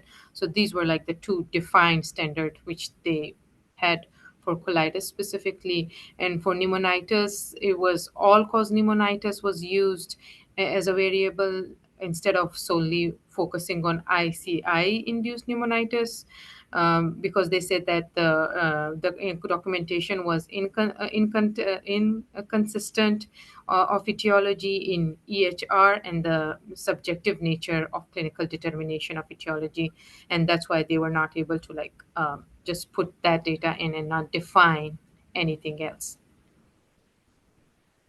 So here it's all cause pneumonitis. We don't know Yes, exactly it's immune related or not. yes, So and that's then a with really, really important information here. Mhm. What about hepatitis? For hepatitis, they said that we defined by laboratory measurement exceeding 3 times the upper limit of normal liver enzymes within 1 year window, irrespective of etiology. So same thing. If patient got acute hepatitis, it's Mhm, all counted here. It's all cause hepatitis. mhm. It's not immune toxicity. Okay. Yes, yeah. And No, then for no, you overall, don't know. So what my question is, okay, this features may be used to derive outcome of pneumonitis, but the title is feature used in each of the models, outcome modeled. So they're models, and you have yes. features to predict them. So I'm a little confused as to, did they use those numbers to predict, or did they use those models to define outcome? They I'm a little use those. confused. Let Dr. Wongi, what do you think? I'm just a little confused. Those are the variable to use to predict, not define. Okay, So so hepatitis model hepatitis. is very poor, very poor. So so they use about 60 days timeline, the lab value. They only apply the lab value. I don't know why they only apply these values, but so so the overall the performance is not that good, I think. Okay. Um, yeah, that's what I don't understand. Most people have normal LFT. And to predict, you cannot use the value on But treatment. You they have to do they use pre-treatment. they use a minimum, maximum, and last value and time weighted average. So they maybe just track some kind of trend, something like that. There can be some Maybe. kind of, yeah, possibly, yeah. Yeah, because it doesn't make any sense.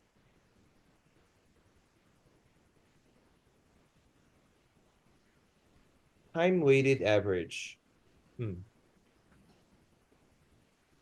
Time weighted average. That means they looked at the trend. I just don't think that's a modeling. You need a baseline to predict outcome. So, yeah. So same thing. Maybe pneumonitis. There's a time weighted average of by BMI. So maybe BMI changes with treatment because it's time weighted. And if you lose weight, maybe I don't know. You predict pneumonitis better. Uh, So, so if you look into these models, it's like, wow, this is AI and electric record, and you're able to predict it much better. But if you look into the details of what they actually did, I'm not impressed at all. Um, and then overall survival is just overall survival. Um, Yeah, for overall survival, they say that we used as a proxy for ICI related effectiveness with dates obtained from either the EHR or third party vendors. so if you start with low oxygen saturation, packed cell volume, AL, AST, LDH, phos, that probably tells about if patient has baseline bone metastasis, albumin, poor nutrition, frequency of chemo instances. Yeah.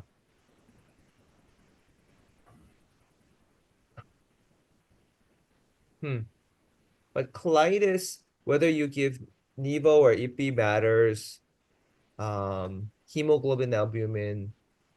That's really interesting that albumin, hemoglobin plays a role. Um, yeah. Okay, so you know what to do for the next presentation. Teach us about how do you validate a model, you know, training, validation. Why do you do bootstrap? What is the ideal number to do bootstrap? And how do you present the prediction of pneumonitis? Why do you use the right two columns to present the data? Okay. And yeah, it would be a nice learning experience. Watch YouTube, study bootstrapping, study incidence modeling, what it is. Okay. Okay, so we'll wrap up here. Thanks for joining Arnie and Chris. We will see you at the next lab meeting. All right. Thanks. Thank you, Dr. Chae. See Thank you. you. Bye-bye.